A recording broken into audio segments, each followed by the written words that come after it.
duty officer, making it part of the police duties. So it's no longer detail at all. Gotcha. So I just want to have that revised.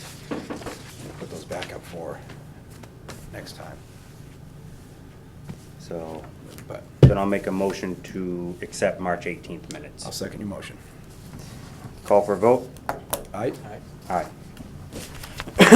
We'll table April 1st based on Greg's comments and revisions.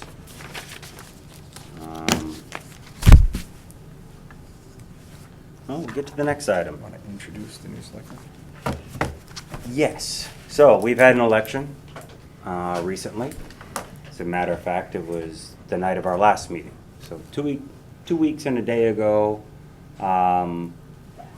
Charlie Chase had retired, and the town elected Dylan Clark as our new selectman. So thank you very much for running and participating. So, as we all know, we all learn a lot as we go, and we'll see where it goes from here. But I really appreciate your effort and intent, let's put it that way. You don't have any Very happy to be sessions, here. right? With that said, normally at this time of year, once we know we have a new complete board, we offer it up for a potential reorganization of the board. Chairman, vice chairman, and what do we? Clerk. Thank you. That name, clerk. So, anybody at the table have any thoughts? Do we want to make nominations for chairman? I nominate Matt Urban. Fair enough. Second? Do we have discussion? You've been in it just under a year, so I think normally we let it go for at least a year, so I think letting it continue for now is probably appropriate. I know we try to change it around, but Yeah. it hasn't been even a year yet for you, I don't think. Thought we If it had, it probably was last year. I don't We did recall. it right after, I did it think right we, after no, the election. I think we reorganized months after the election. It wasn't until, we didn't do a normal I don't recall reorganization. it, honestly. I mean, I'm willing to continue for a while, and if we feel like we can always revisit this 6 months from now, 2 months from now. Let's keep it like this for now, and Okay. see how we do with it, and All right, see how we feel later. you got it. So Mix it up or not, but, I'll call for a vote. aye? Aye. I nominate Greg as vice chairman. Second? Thank you. Any further discussion? Call for a vote. Aye? Aye. I'll nominate Dylan for clerk. I second that. Any further discussion? Call for a vote. Aye? Aye. So, follow up for more details with Andrew if you can, but Sure. clerk, one of the main responsibilities is reviewing the meeting minutes, checking for accuracy, and once the board's all votes to approve them, you become the signatory on it saying, we voted and now it goes into the record. Until you sign it, technically, it doesn't become part of the record. There's 2 pages. There's one for the date we approved for the release, and there's a second when you signed it for release. So sometimes we'll approve minutes also not released, like executive Yeah. sessions, so we may approve them, they're not released, so you just gotta So, pay attention what you're signing for. yeah, with executive sessions, sometimes you can have multiple meetings that occur until you have a final decision made, and you don't necessarily publicly release all those details. But we can approve them as we go, so we don't, 6 months from now, go, I don't remember what happened in that meeting. So it has, like Greg said, it's So it's something an we've done approval date, before. and the release date is when we're done with the topic for those. Yeah. So that would be a separate signature date. Once it's all done, you'd go through all of the ones you would accept it as accurate, and then sign them saying it's time to release them. So for tonight, we Or approve, something like that. we approve the March 18th minutes, so those, you'll get the copy probably from Sandy and sign it tonight. And then the other one, the April 1st, we're gonna return and revisit, to have some changes made. Easy enough. Exactly. And there are other minor little things, but That's the biggest thing that's recurring nonstop for the clerk, I think. Actually, Greg had been doing that for about a year now, so if there's anything new, I'm sure he could tell you right now what he's done is in that role. Been two of it, yeah. But the only other things we did is sometimes the clerk would read if we have correspondence or official things to be read. Hmm. It used to be first year we did that as a clerk duty. We can, Reading the probably letters wouldn't be or a reading bad the idea to bring that correspondence. back in and Yeah, kind of just slip. move it around and have them read the things and be involved in that. Perfect. So, there we go. Moving right along. 12 more minutes, we can burn some stuff off here. Let's hit some of those administrative things real quick. We'll hit the, Use of properties, or, those should be quick. yeah, use of property, Maple Wind Farm. That's day of prayer. The other one's further back. Maple Wind Farm is a concert, I believe, Change of right? date Yes. for Barry Ferry Fun Day.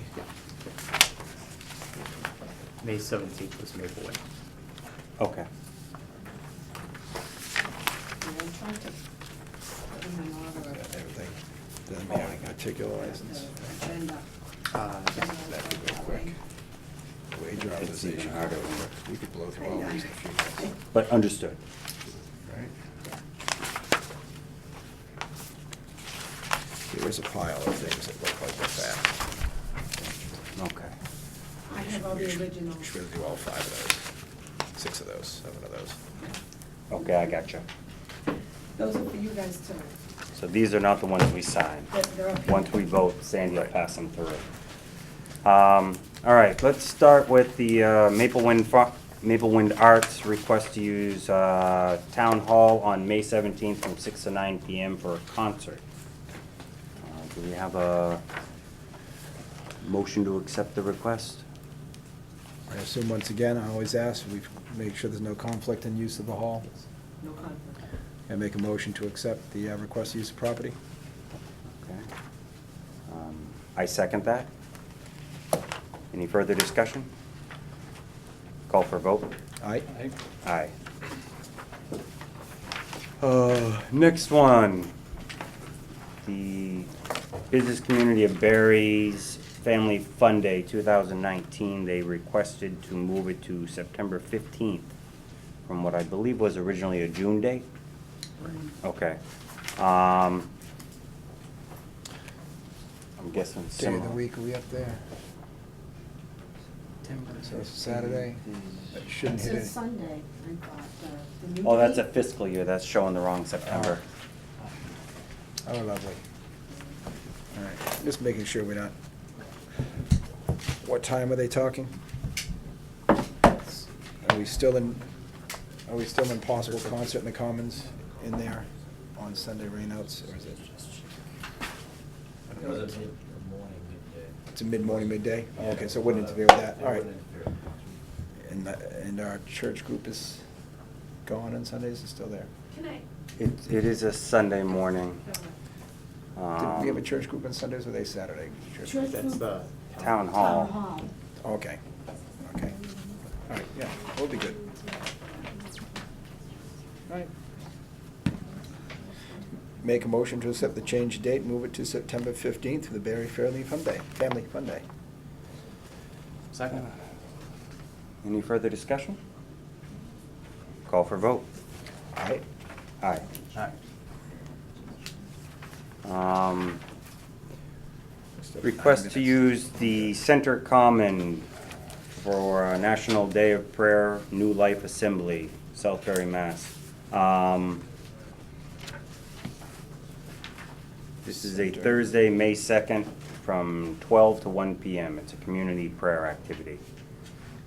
Do we have a motion? I have a motion to accept the request to use of property on, I'm missing my date here, on May 2nd. Second. Any further discussion? Call for vote. Aye? Aye. Go through some of the wage authorizations. All right. With the recent election, I believe we have a new assessor being identified as the working assessor, name of Jesse Warren. The chairman of the Board of Assessors, Robert LaRue, has submitted for a wage authorization that places this position at $20.05 per hour, at 10 hours a week. Do I have a motion to accept? Or, yeah, motion to accept the request. I'll abstain from these. Okay. I'll move to accept. Okay. Do we have any further discussion? Any other questions about why or how this is happening? All right. Call for a vote. Aye. Aye. Yeah. Yes, sir. Why did Mr. O'Sullivan abstain? Matter under the purview of the fire department. I'm just abstaining from all those matters from now on.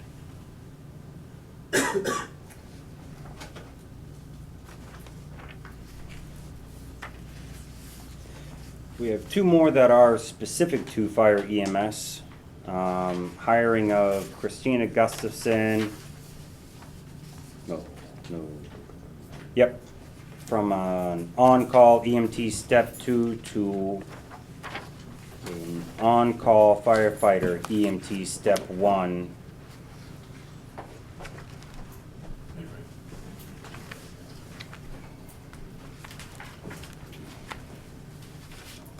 Do I have a motion to accept? This would be between you and me, I'm guessing, because as Greg said, he's abstaining due to his affiliation with the fire department.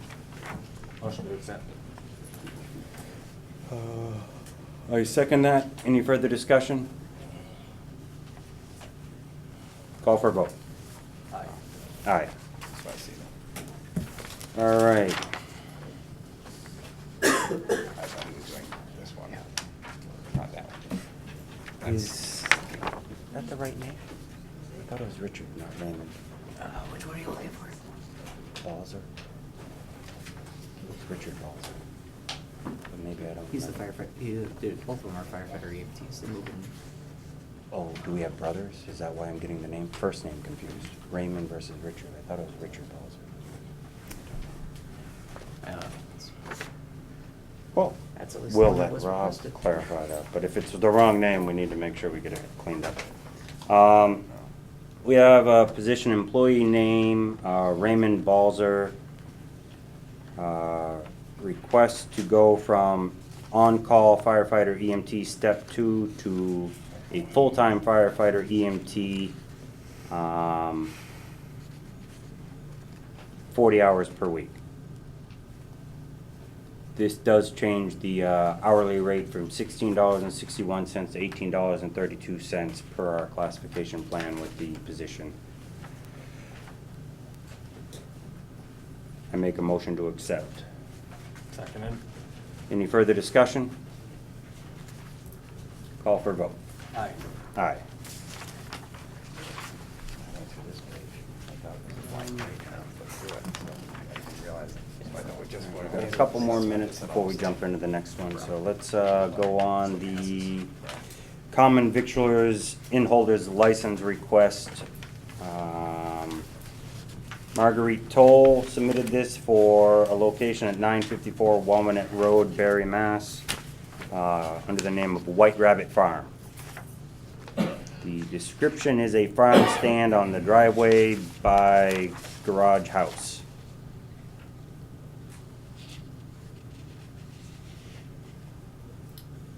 Do I have a motion to What are we selling, any idea? accept this? Farm stand.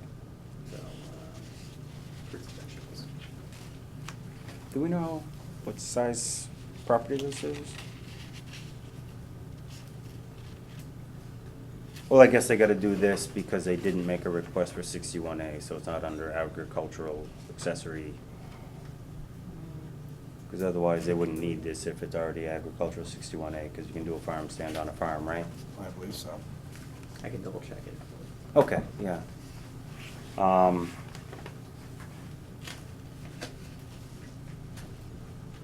Well, assuming that it's something they're required to do, let's move on that premises, and if not, then we can save them the money and effort later when we verify. Sounds reasonable. Do I have a motion to accept? Make a motion, we accept the common particular in-holder license for White Rabbit Farm on 954 Walnut Road. Seconded. Okay, any further discussion?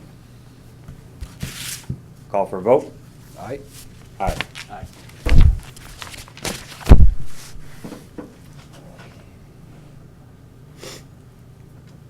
Do we have applications for the zoning board of appeals appointments? Have a formal application, I just had the email, but we can hold off on that until I have a formal application from both of those if you want. Yeah, I would appreciate that. Okay, that's fine. Um,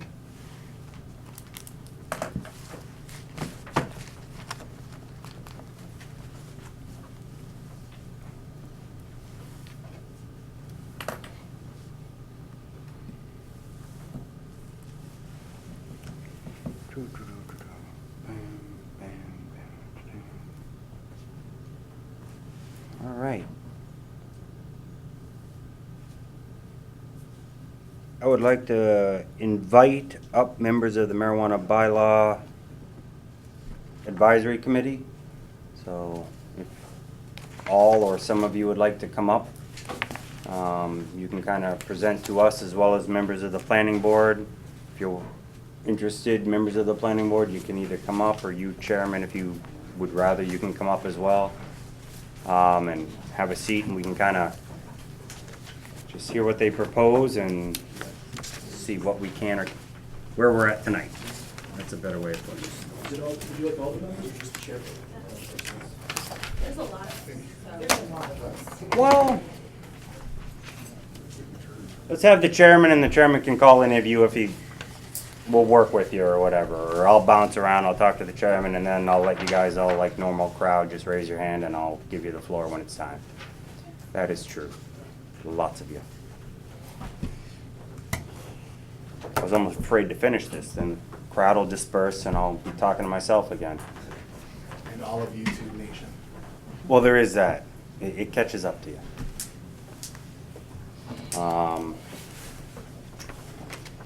First of all, I would like to thank all the members of the Marijuana Bylaw Review Committee.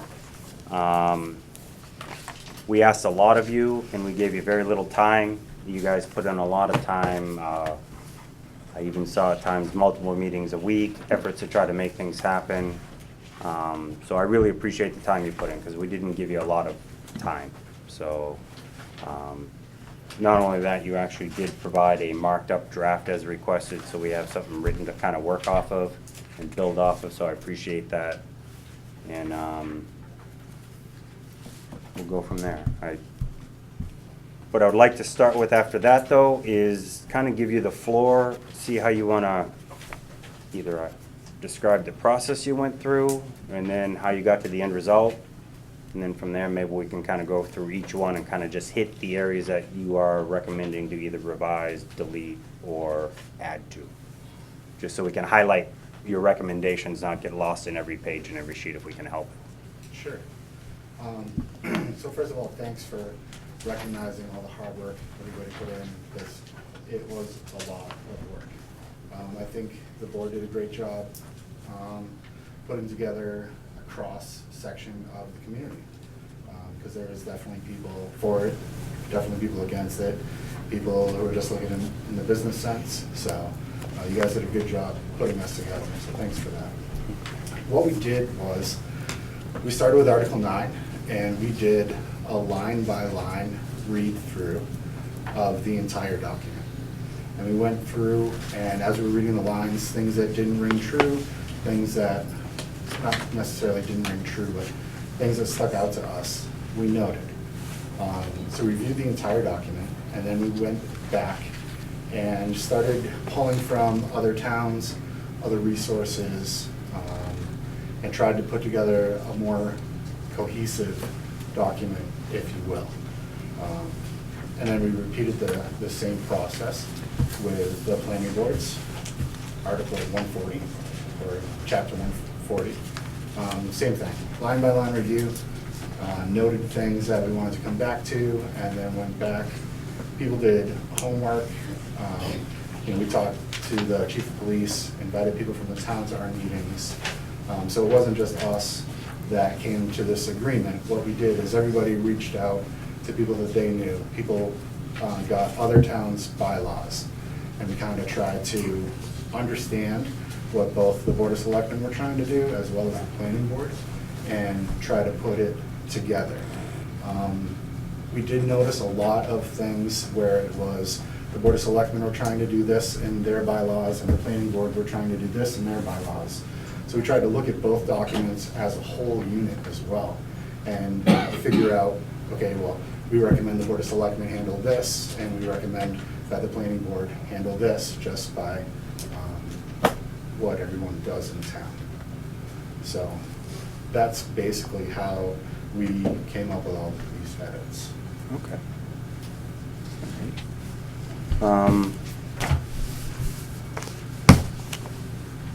Again, Doug, thank you very much also for coming to our meeting, as well as other members of the planning board, and just giving an ear to what they have to present. So I appreciate that. It's my understanding that everybody has had a chance to review all of our edits. Yes, we've had a chance. Okay. I cannot answer for everybody as to whether they've done it. To be honest. Yep, sure. But yes, I focused more on what I saw in the general bylaw when I looked at it, but I kind of just did a bigger, quick overview otherwise, so I'll probably get more info actually as we go through some of the 140 stuff in the meeting today. Okay. Frank? I was just wondering, would you like to thank the planning board for working on this for over a year, on working on these bylaws? Definitely, yes. I think you guys have put a lot of time and effort into it, and I know that you've brought two to the floor in 2 different meetings, so it shows the effort. And I Thank you. really do appreciate that.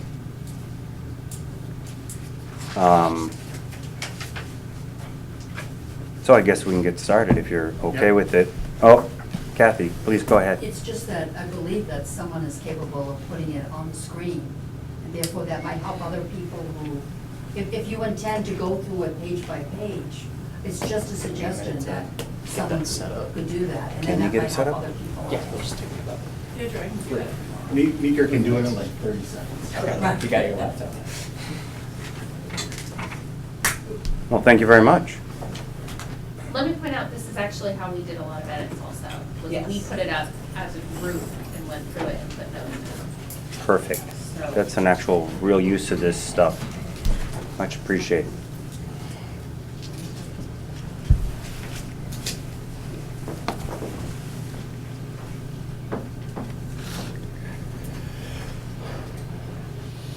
Can we get a camera on one of those screens, do you think? Or is it only going to show on one screen at the You moment? only just get one screen. Okay. We'll go with what we got. Move that one. Oh, looks like he's found a way to do it. Thank you, Richard.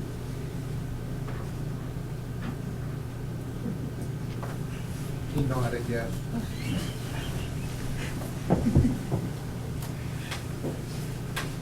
Dr. Oz.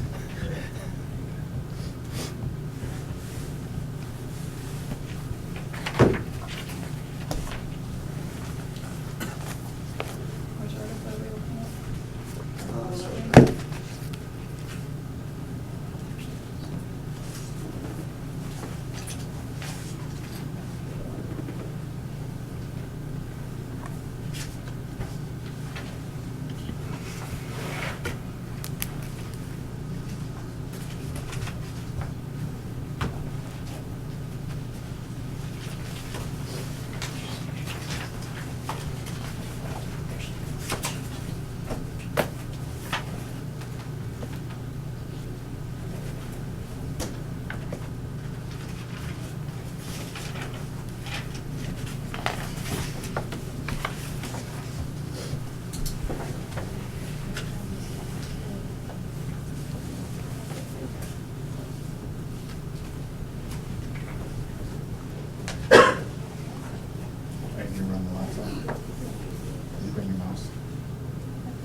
right, I guess we'll just go straight to section 3. First couple of pages we left on.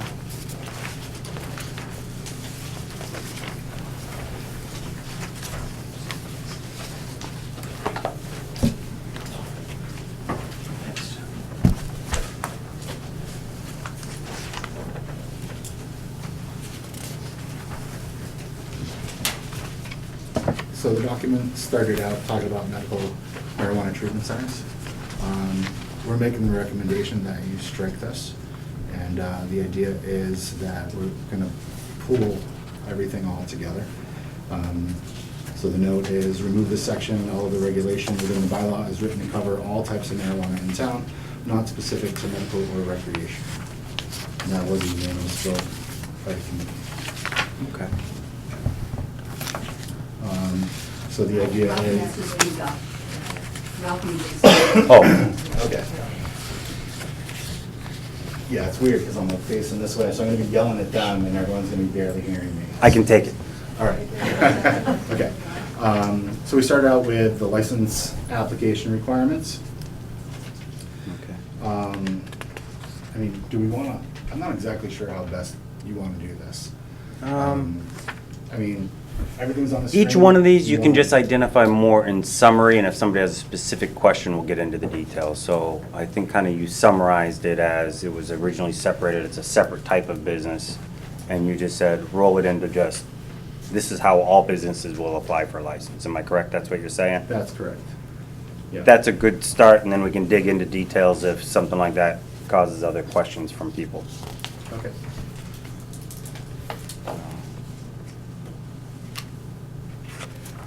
So we did also note things that we think you guys need to go back and take a further look at. Section 4, there needs to be a section added stating who the license will be held by, and require that information be submitted with the application for the license. This is information that's required by the planning board bylaw as well, but we didn't see who would actually hold the license. Okay, with this, is this part of section 3 you're saying? This is, no, If we're we on take the, out the old section 3, this would become section 3, Okay. if that makes sense. Is that A, the name and business of the, the person actually holding the license. So like for alcohol, the manager holds the license. Right. Who actually, what person or entity holds the license for the marijuana license that you guys are issuing? okay. You know, would it be Tom, or would it be Castle Rock? You know, who's the license name going in? We Okay. can figure out through either of the documents whose name it was. Okay. Do you believe your revised section 3 calls for that to be provided, or is? Yes. Okay. Yeah. All right, I just wanted to make sure that wasn't you saying that's something we still need to look at and rewrite. No, so what we've added in that section 3, these different things would be part of what you would be asking for. Okay. To be submitted for the license. All right. Thank you. Section 4 suggested changing retailers to establishments, because establishments covers a lot of the things if you go through and look at the definition. So instead of, what we did is try to change throughout the whole document, marijuana establishments. So not just suggesting marijuana retailers or something like that, but marijuana establishments. And then if you go back to the definition of marijuana establishment, it is a retailer, product manufacturer, cultivator, independent lab test, and so on. Okay, yeah. So that's throughout the whole document. So, the next item was something that we could not agree on. Okay. It is different between the Board of Selectmen document and the Planning Board's document, and that is the number of the number of licenses allowed in town. So in Article 9, it says not more than 3 indoor marijuana cultivator licenses and not more than 3 outdoor marijuana cultivator licenses. But it does not talk about any of the other licenses that you guys would be offering, such as a dispensary or delivery service or anything like that. So you guys are only talking about 2 two different cultivator licenses, and you don't discuss any other ones. The planning board had it a bit different. They talked about 3 outdoor grows and then 3 medical establishment licenses. I would have 3 indoor facilities and 3 outdoor facilities. It wasn't the Without it same. being Or more specified. generic to facility. Right, Okay. instead of cultivation, they were talking about facilities. Yes, right. So- So Okay. It wasn't, We're doing that. so it Gotcha. needs to be something that both of you guys agree on, both committees agree on. Okay. And we had a lot of discussion in our committee about this, and we could not come to a general consensus. It's really above our pay grade, because you could do it a bunch of different ways. One of the things that we did discuss was, instead of identifying 3 indoor cultivator licenses, 3 outdoor cultivator licenses, 1 of this and 2 of that, if you just combined it and said, the town of Barre is going to allow 7 marijuana licenses in the town, and then as those get used up, that's what they get used up for. That was just one of the recommendations that was brought forth with us. We really could not come to a great agreement on what number would be okay for the town of Barre. Okay. I have a question. Of the different committee members, could you choose 2 members that could tell me the opposing views you may have had within your committee?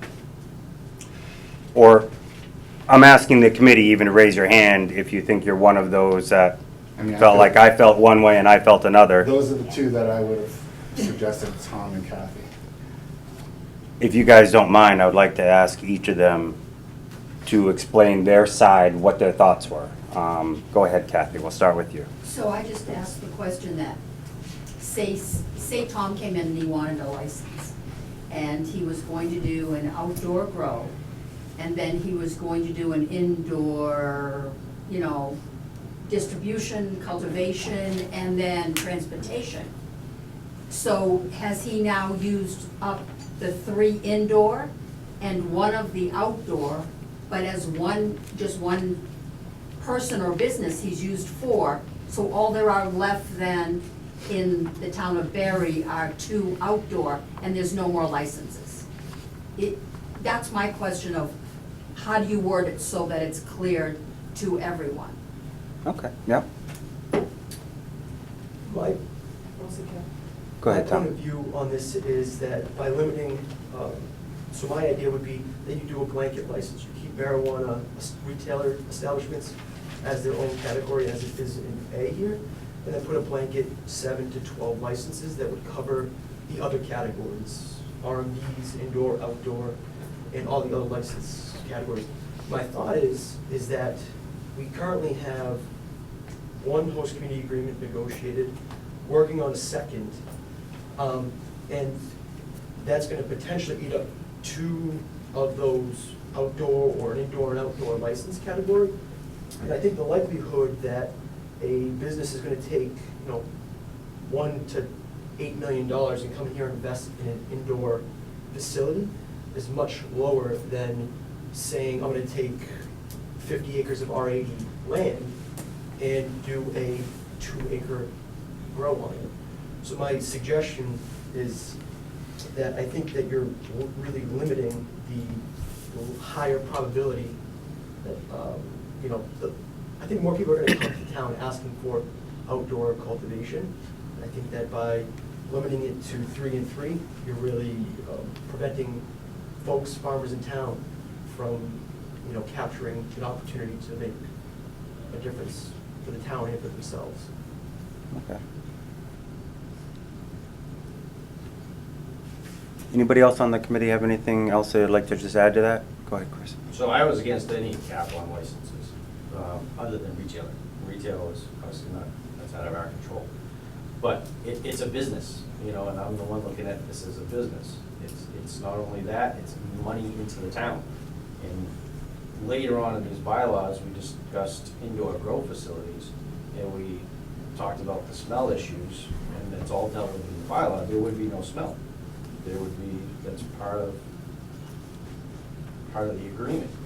So I think limiting a business from coming to town, I'm against that. I certainly do share Chris's sentiment on this. You know, the final stopgap is a host community agreement, and then if it's zoned appropriately, which kind of falls upon the planning board, that a license cap may not be necessary also on all the other categories. But in a effort of compromise, that's why I proposed a general cap on licenses. One more thing to add to that. So right now, we have two licenses used up. So two community host agreements. If I was, I'm not, but fictitiously, if I was gonna be doing this and investing my money to get the ball rolling with the state, and my plan is to put it somewhere in Barre, am I gonna take that chance of investing tens of thousands of dollars to do it, and then 2 weeks before I come to you to start my community host agreement, somebody else beats me to the punch, and I just invested tens of thousands of dollars to get to that point, and now I can't do it because somebody beat me to the table to get that license. So, do I take a chance and I just don't do it, thinking for somebody else? Gotcha. I also think that with RMDs, which aren't really covered in here, but an RMD vertical license, Kathy kind of touched on that. You know, an RMD can do a lot of things. And, you know, if the town is specifically speaking about licensing indoor cultivators, outdoor cultivators, which is really how the state does it, you have to spell out the definitions of what licenses they have to apply for. An RMD is a vertical license, so they can do a lot of tasks under that one license. So an RMD could be asked to get an indoor license, an outdoor license, a transportation license, a retail license, a manufacturing product license. That means that we've all of a sudden, one CCC license has now chewed up a whole bunch of town issue license. And when you have caps like 3 and 3, it doesn't take too many applicants to really chew through those numbers. Anybody else on the committee have something you'd like to present? We did, for the most part, we agreed that we would like to see it in both bylaws, that we would want to see whatever it is to match, but that it should remain in both, so. Why there's- is that? Why did we want it to remain in both? Because it felt like, in terms of the number of things that we were talking about, for a license as well as for a special permit, that it felt like it should stay in both, but that it definitely needs to match whatever it is.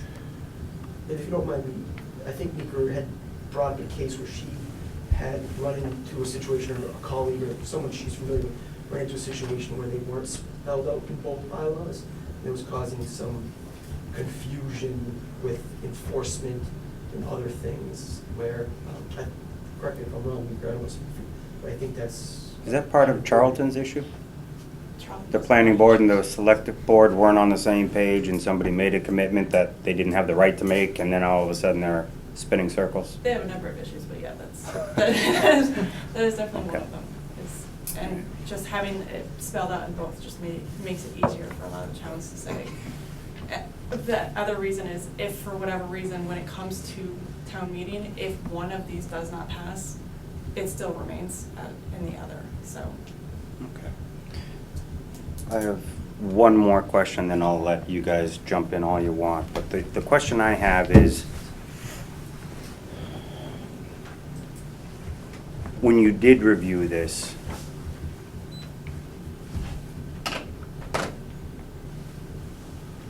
when it comes to the number of licenses, which obviously ties directly to the number of special permits,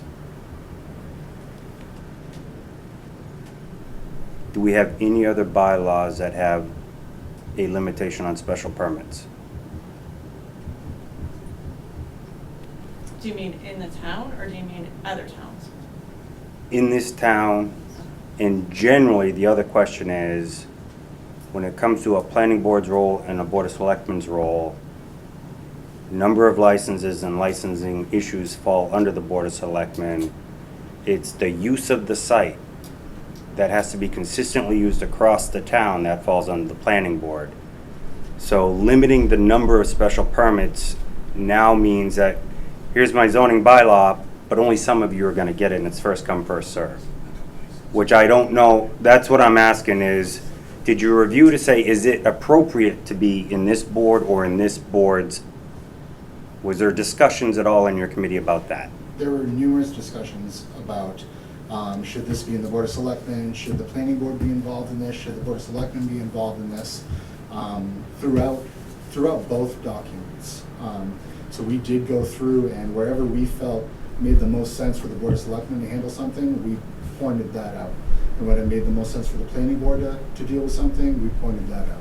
So throughout the entire time we did this, we definitely tried to make those adjustments the way we felt your committee is gonna work best, then their committee is gonna work best. So, that being said, with your first question was asking about the number of licenses with regards to the Board of Selectmen having a number and the planning board having a number. And I'm not familiar with any other town bylaws that have something like this at all. What we did when we were looking at this was we compared a lot of it to alcohol and how alcohol works in town. So we did look at that kind of thing, but I'm not familiar, and I don't know if anyone else on the committee is familiar with another instance of other bylaws that do the same kind of thing. Did the zoning bylaws specify how many alcohol permits can be handed out in town? I don't recall that. That's the point. The zoning bylaws would establish where the alcohol sales can exist, but not how many of them can exist. And that's what we're asking about more specifically. Mary Ann, you have a comment? Yes, actually, solar has this kind of a requirement in the It has a limitation of sites? Yep, and that was just made, opened a little bit more at town meeting to allow more in, but yeah, there is a little control on solar, so there is another bylaw that is the same. It's control of a total number of sites you can approve by bylaw? Yep. It's not a total number, it's control of the total megawatts allowed in town. So that's not the same. That's the size, that's the use of the land again, not how many that have that amount of land can do this. No, it's a cap on the total amount allowed in town, so it really In is. town. It does restrict it the same Yeah, amount. so it Andrew has restricts it it to a today. certain amount of megawatts total for the Okay. town. I follow what you're saying. So it's. It's whether a you have- town-wide You thing. could have one facility that has all of it, or 10 facilities that have 10% of it. It's a little easier to do that with solar though. Because that would be liking it to how many cases of beer we can sell in town versus how many stores can sell beer. Very big difference between controlling how many licenses that people can get in the game. Andrew has something he wanted to add, I think. Yeah, Yes, so sir. just when you were saying a cap, I was going through the town's bylaws a little earlier today, and I noticed that between 2007 and 2010, the town actually passed a zoning bylaw capping the number of new building permits that could be issued under as a growth restriction bylaw. So I guess that could be used as kind of a standard to say that zoning has in the past tried to use caps as control growth. For only 3 years? Was it something like, It was was- I it think it was 4 disbanded years. or was it approved for a certain number of years? It was specific to the years of like '06 to 2010, and this is coming right off of the housing bubble. So I'm assuming that it was a huge housing growth, and then they probably passed the bylaw assuming that it was going to hit the town, and then that's when growth dropped off, or that's when new growth dropped off. Yes, Tom? So I see both sides of this argument, but I think the planning board, putting caps is completely different than licensing. Caps are different than licensing, and caps don't fall under the select board, licensing does. So I think that for this argument purpose, they are similar, but they're completely different for this conversation. Licensing is the role of the select board, and citing is the responsibility of the planning board. They put caps in it obviously in some fashions, but I would say that if you're going to use a cap, you can't, technically wouldn't be prudent to use the term license issued by another board. The other reason I'm asking this is the only industry that actually, state law, put the host community agreement into the Board of Selectmen's hands. Clearly. And that host community agreement also can include site conditions. It's to help control the impact to the community in its different ways. Some towns just pay me more money and I'll let you do whatever you want based on planning board regs. Some towns will take that host community agreement, and we've done things like we did with CPC where we said, you're gonna file such and such with a deed saying you're never gonna sell off the property, you know, because at that time, it was uncharted and we had no bylaw. So we had to use a host community agreement to create the site requirements. And the reason I bring that up is, did that play in a role of even reviewing the special permit versus just standard zoning bylaw? In other words, what requires the planning board to need a special permit process versus working with the Board of Selectmen during the host community agreement and having the same voice and strength as you would have under a special permit granting? I'm not saying take your power away. Why? No, Dennis, please explain to me how that's taking your power away. Just the way you're perceiving everything. You're leading us down the path right now, saying about what other things in town that have a cap on it that we do on the planning board. And you know doggone well that there are no other ones, and I find that misleading. No, I think it's putting it on the table. You wouldn't ask the question if you didn't already know the answer, Matthew. You wouldn't know. Everyone else Who doesn't know else do the you answer. think in town knows that answer? Of everybody watching on YouTube in the future or not? How many do I think? I have no idea. Neither do I. So why is it a problem that I put it on the table so that it can be discussed? I'm not stating it as truth because I wasn't certain it was true. So I put it on the table to get everybody's thoughts on it so we could discuss it. It came across to me, you already knew the answer. Did you not? I didn't. I suspected it, but I have not, like Andrew just mentioned, he mentioned that housing one. That technically would have been something that I didn't know. And apparently is a cap on the number of houses that were going to be allowed during that time. So apparently there was a time in the history of Barre where we did do a bylaw that had that. Well, you don't get high building houses, do you? I don't. Right. So we're not dealing with houses, we're dealing with marijuana. You don't get drunk either building houses, but you don't have the same regulation on a package store. We're not, I'm sorry, the ABCs do have restrictions on package stores. They don't have a special permit process. They have a flat standard regulation. Then why That's did what the I was C- speaking to. Not that there aren't regulations, it's Why just, did the CCC go this avenue? they gave us the host community agreement is what they did. They gave that there, but also the planning board. They put all of this burden on the town. We get 3% of the income from anything, and they get 17%. But we have to deal with everything. And that's what we're trying to do, Dennis. I'm just trying to deal with it. I'm trying to think it through, and it's about efficiency. Again, I had not once said, please don't do it this. I said, originally, the first thing I said when I came to your meetings and said, can we start working together to work our bylaws together is taking your special permit granting efforts and put it at the host community agreement end of it. Because all it does is give you the same power, but it puts you in a position where any potential developer would know what you're gonna ask before they have to take the next step and invest with the state. That's all I ever asked. And I don't know why that is, why it, I don't, and I admit, I don't understand. That's why why is that feel like I'm trying to take something from you? Because that's the feeling I get. I get a feeling, and I think I share this with the rest of the planners, that we're being pushed out of this equation. But I invited you into it. I don't see our name on your agenda, I'm sorry. I see the marijuana committee. Where do you see the planning board on the agenda? It's not there.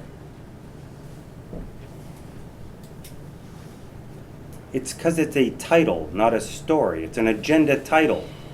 Review of marijuana bylaws with marijuana advisory committee was originally brought up, even through emails with your chairman, saying that we would like to set a date for them to present for the planning board and board of selectmen to hear together. The point I want to make is, a lot of people pay attention to my town government and this agenda. When they see you and the marijuana advisory committee meeting, They don't see the planning board. So people who may want to have been interested in seeing that and attend, thinking we were here, they're not here. Mary Ann, the emails back and forth about trying to set this meeting up and get confirmation from the planning board, the last thing I saw was you were going to reach out to the other members to confirm that they could attend. Actually, I thought that the marijuana committee was coming to our meeting and working with the board. And I posted our planning board meeting for tonight on the third floor. And then I just happened to run into Andrew and he said, no, they want you to go to your meeting, which I didn't understand because I thought they were working with the planning board. And that's what I'm we bringing that up, did. Mary Ann, not to say anything was done wrong. Obviously, there was misunderstanding. But what I'm trying to say is, because we never got confirmation from her that you guys were coming, we didn't put it on our agenda. I did not get that email. You never responded to me saying they were coming. No, Doug responded after our meeting and he said he would respond to you that we would have it on the 16th. And I was at the planning board meeting, Yeah. and I said that it was to be all of us meeting together at the planning board meeting. All I'm saying is the last email I thought I got was you were gonna confirm with the rest of the planning board about attending this meeting. And I didn't get a follow-up. So you're asking why it wasn't specifically called out in the agenda. At least from my perspective, it's because I didn't have complete confirmation you were planning on attending this meeting. Well, hold on a minute. I sent you an email that said we'd be here on the 16th. Yeah. Because we don't, there's members that aren't. Where does that line up with the last email that came out? Because that was before the Andrew Marianne email where Marianne said she would follow up with you to confirm. So I'm just saying the last communication I had, and all I'm trying to bring up is Dennis wanted to know why you weren't on the agenda. Not that everybody, I'm not pointing fingers, I'm saying I misunderstood. Because of that, and you're upset because your committee's name isn't on this, every time I bring this up, I've been talking about working with the planning committee. I'm the one that came to your meeting and sat in front of you. Yet you act like I'm constantly trying to push you away, and I don't understand that. I'm just saying we're not on your agenda. That's No, all. you're saying that's one of the reasons you think we're trying to push you away or take Yes, your I am power. saying that. And I don't understand why. If you're not included in something, then you feel unincluded. And I feel unincluded for this. Now, there's members that aren't here. Are they not here because they're on vacation, or are they not here because they're not on the agenda? We don't know that right now, so we're not. Do you fully know, represented. Marianne? Did you get confirmation from the members? I'm only speaking loudly. Mostly here, I'm just missing one, and I don't know where he is. Okay. And I'm not, I was hoping we all met many times before tonight, but that's never happened. And I'll say, I think that was our intention. We wanted to meet with you guys, but we had a very limited amount of time. And we did a lot of arguing, and we went very deep into stuff. Like, we spent a lot of time, and we were not prepared to meet with you guys separately until now, until we gave you guys stuff 2 weeks ago. And we needed some time off. We needed a breather from it. So, and I personally didn't want to be involved. We built this general bylaw, you guys did your thing. I wanted them to review it as members of the town and come up with their own thoughts. I know several of them have been in all the meetings that the various two boards were doing to build these bylaws. So I was thinking, I'm not saying isolate yourself, because we absolutely didn't tell them that. We said, go talk to everybody in town. But I went to the first meeting and kind of just reiterated that and walked away and said, if you need me, give me a call. But I'm not going to sit and continue to show up and try to push this committee in one direction or the other. Well, just lesson learned. What lesson did you learn? The lesson learned is to include us on your agenda if you want us at a meeting. That's all I'm trying to say. I don't want to Okay. pull all this. Okay, no, I appreciate it. It's Now, like having a public meeting, you have a 48-hour notice for that meeting, correct? That's Yeah. the law. Okay? That's, why do you have those laws? So that people can be included. So if your names aren't on this, whatever board it is, technically, We're not on your agenda. We are not on your agenda tonight, the planning board. We're here now. Can we try to work through this, please? I don't think anyone wanted to cut you out of it, Dennis. I certainly didn't want you guys cut out of this. I'm not But saying. but we are here. Can we work on I hear you, Dennis. the issues while we're here, please? So we can get these forward to town If I meeting. wasn't trying to be here in a cooperative manner, I wouldn't be sitting in this chair. Fair enough. I feel my voice right now, is validated to myself, that I'm telling you, we're not on your agenda. That's all. I understand that. And I will try to learn from it. The other thing when I read this is a review of the marijuana bylaws as presented by the subcommittee. Everybody in town is able to attend. Again, how much, never mind. I will try to do I know better. where you're going with that, No, And I hear you loud and clear. no, I probably didn't say it right because I'm still trying to get better at it. So I apologize if I misunderstood, and I will try to be better with that. Keep going. Frank?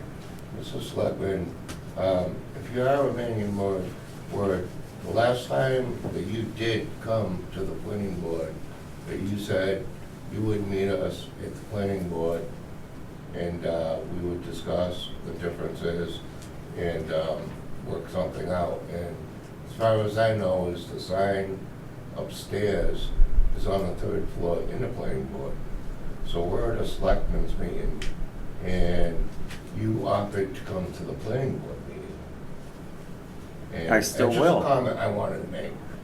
This is a presentation of it, not, Exactly, but my point was, you offered that, and that was your word. do you believe that because we're at this point that I have failed to meet my word? We're not upstairs, so, We're also not gonna be done tonight. oh, I know.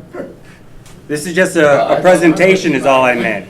I know both boards are gonna take whatever we hear and then choose your own method of what you would or wouldn't take from it and revise the bylaw you presented previously. I know we're not. And I gonna respect arm that. wrestle, I'm not but- trying, I mean it. I really respect that.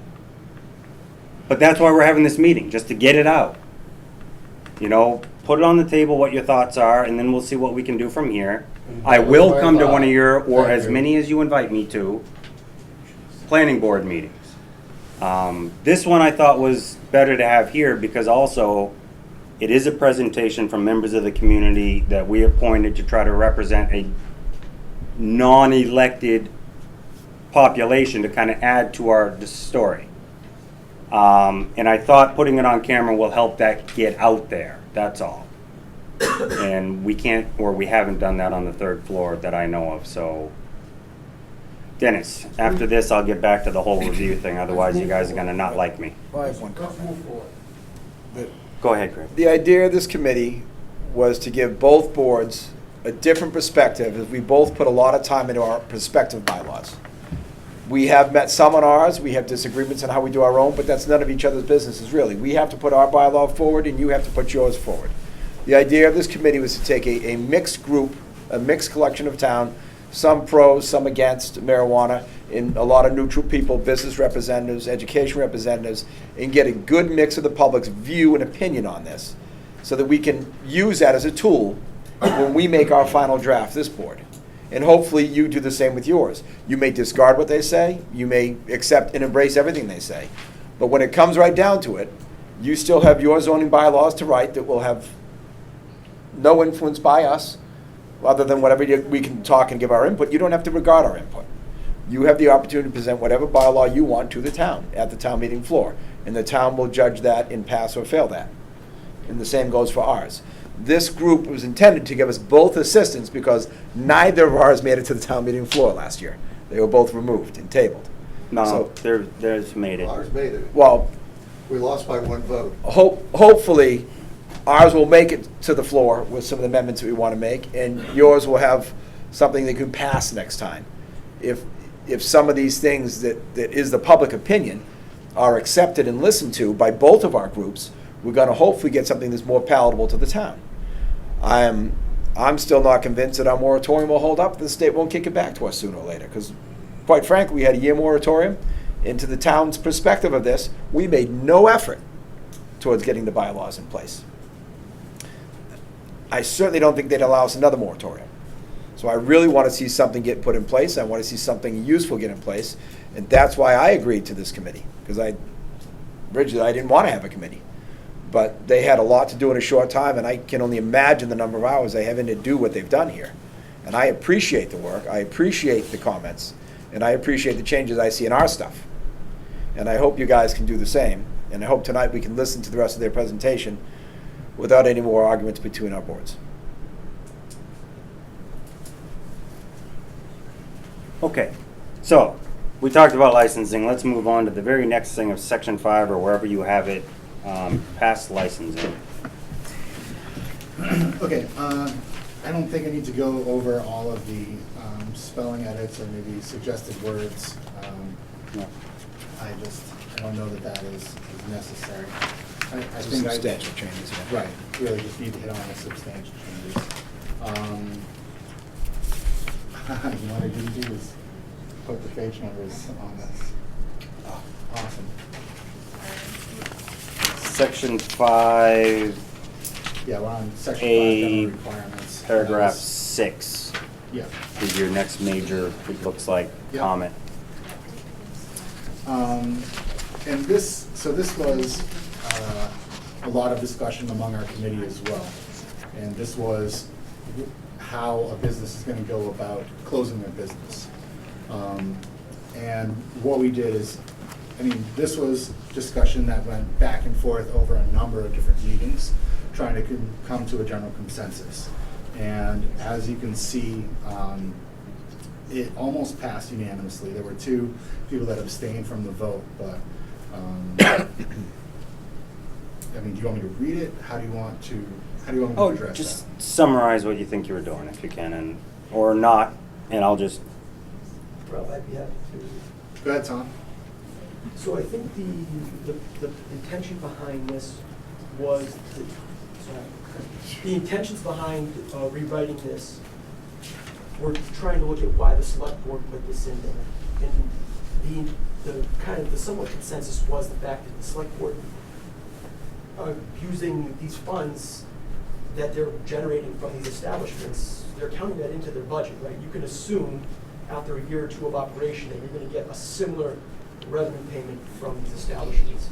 And it's important to hold those establishments accountable to, if they don't or unable to make that payment because they close, is to make sure they notify you so budgets can be adjusted. Some of these values could be relatively high, so it would be nice for the board to be notified that, hey, you're not going to be collecting that X amount of thousands of dollars this quarter or whenever it's paid because the establishment didn't create any revenue. The one other thing we changed was the fact that the board would have a right to vote on the closure. And we looked at other businesses in town and said, listen, if a business has to close, there's an obvious reason for that. And that the board shouldn't necessarily have the right to vote on whether or not that business should close. They're closing for a reason. It's prudent that they notify you, but we felt that it wasn't prudent that you voted on it. One other thing we wanted to make sure that was noted was the outdoor cultivation licenses would be noted to be separate from the additional closings of 6 months or longer, just because the growing cycle, I don't know when they start and when they stop, so it was something we felt needed to be noted to you guys. okay. For me, I guess the only thing on the outdoor is not just when they close, but what do they have to do after closing? Because it depends on the type of plants they're growing as to whether they may just want to repopulate themselves. So I believe that's covered in the CCC, and it... So the state may have regulations on how you, okay. Yep. Obviously, if they were abandoning the facility for probably 6 have months, you regulations want to make on sure that. there's still the maintenance there, people I was gonna say, you watching probably have over zoning bylaw seeds regulations or on stems, whatever how a might be facility on has site to be still, so. closed. and I believe it's also covered under 140, Okay. if I remember correctly. All right, thank you, guys. Okay, we're gonna skip on to section 5B, operational requirements. We go to 7, 8, and 9. And we're recommending striking these sections. And that was, we were lucky enough to have the police chief attend one of our meetings. And we had a number of questions for him specifically. And it was from the feedback we got from the chief of police that we're recommending striking these sections. I assume those are already under control of the police department if they violate those things anyways, so there's no need to Yeah, so it's, be redundant. it is something like that, but it's also trying to not muddy the waters for new recruits. It's a matter of giving the police department the power that they have and not trying to make it convoluted. Is really what it was. Would it make this potentially unenforceable because it was too broadly described? Any conversation like that? I mean, there was one section where he referenced that. There were other sections that were against the law. That's later, but in this Okay. section, it was sort of like, if you have a concern, then make a town ordinance specific to that concern, as opposed to having it be overall and general. Like, if you're worried about the excessive traffic, then having a town ordinance that specifically deals with that traffic concern, then that's something that's easily enforceable. Whereas having it be overall disturbances or things like that, then that's general law. Like, the Massachusetts general law covers public disturbances and things like that, so. Item 7 specifically says you won't permit any disorder, disturbance, or illegality under the state or local law. Well, saying you don't violate the law is obviously redundant. The laws exist, there's no reason to state that, I agree. Yeah. So there's a few different ones that, based on input from the chief, we suggested to remove. So.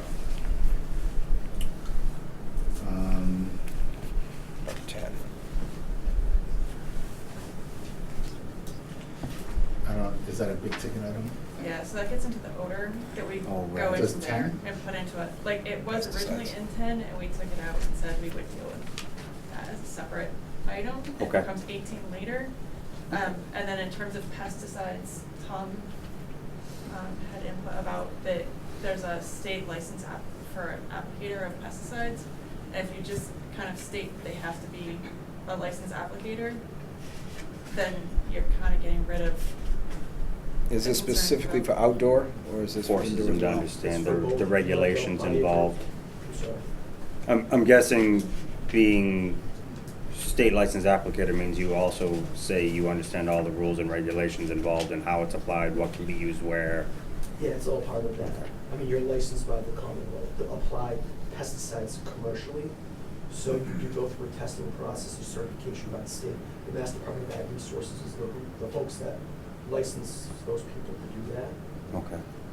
And the other part about that being dispersed in the outside atmosphere, I kind of envisioned what we were trying to say there, through a vent fan or something like that, but without no cultivation, the mere nature of applying a pesticide is dispersing it into the outside atmosphere. So it's kind of. You almost got to think of a it just challenge. like any other farm. Exactly. How do they treat their crop? Right. Okay. Yes, Frank? A curiosity question, how often do they test for pesticides? Anyone know? Where are you specifically referring to? Where's the test taking place? In a grow facility? Oh, in the product, in the soil, in the Well, you atmosphere? coming outside? Oh, in the atmosphere? Yeah, when does the state come in and test?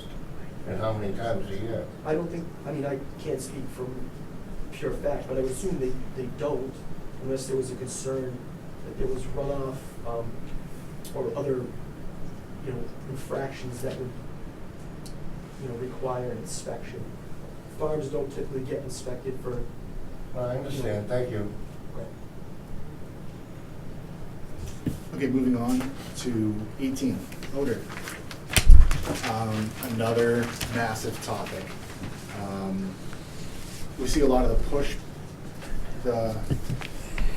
One of the things we've found a lot of people complain about are odors.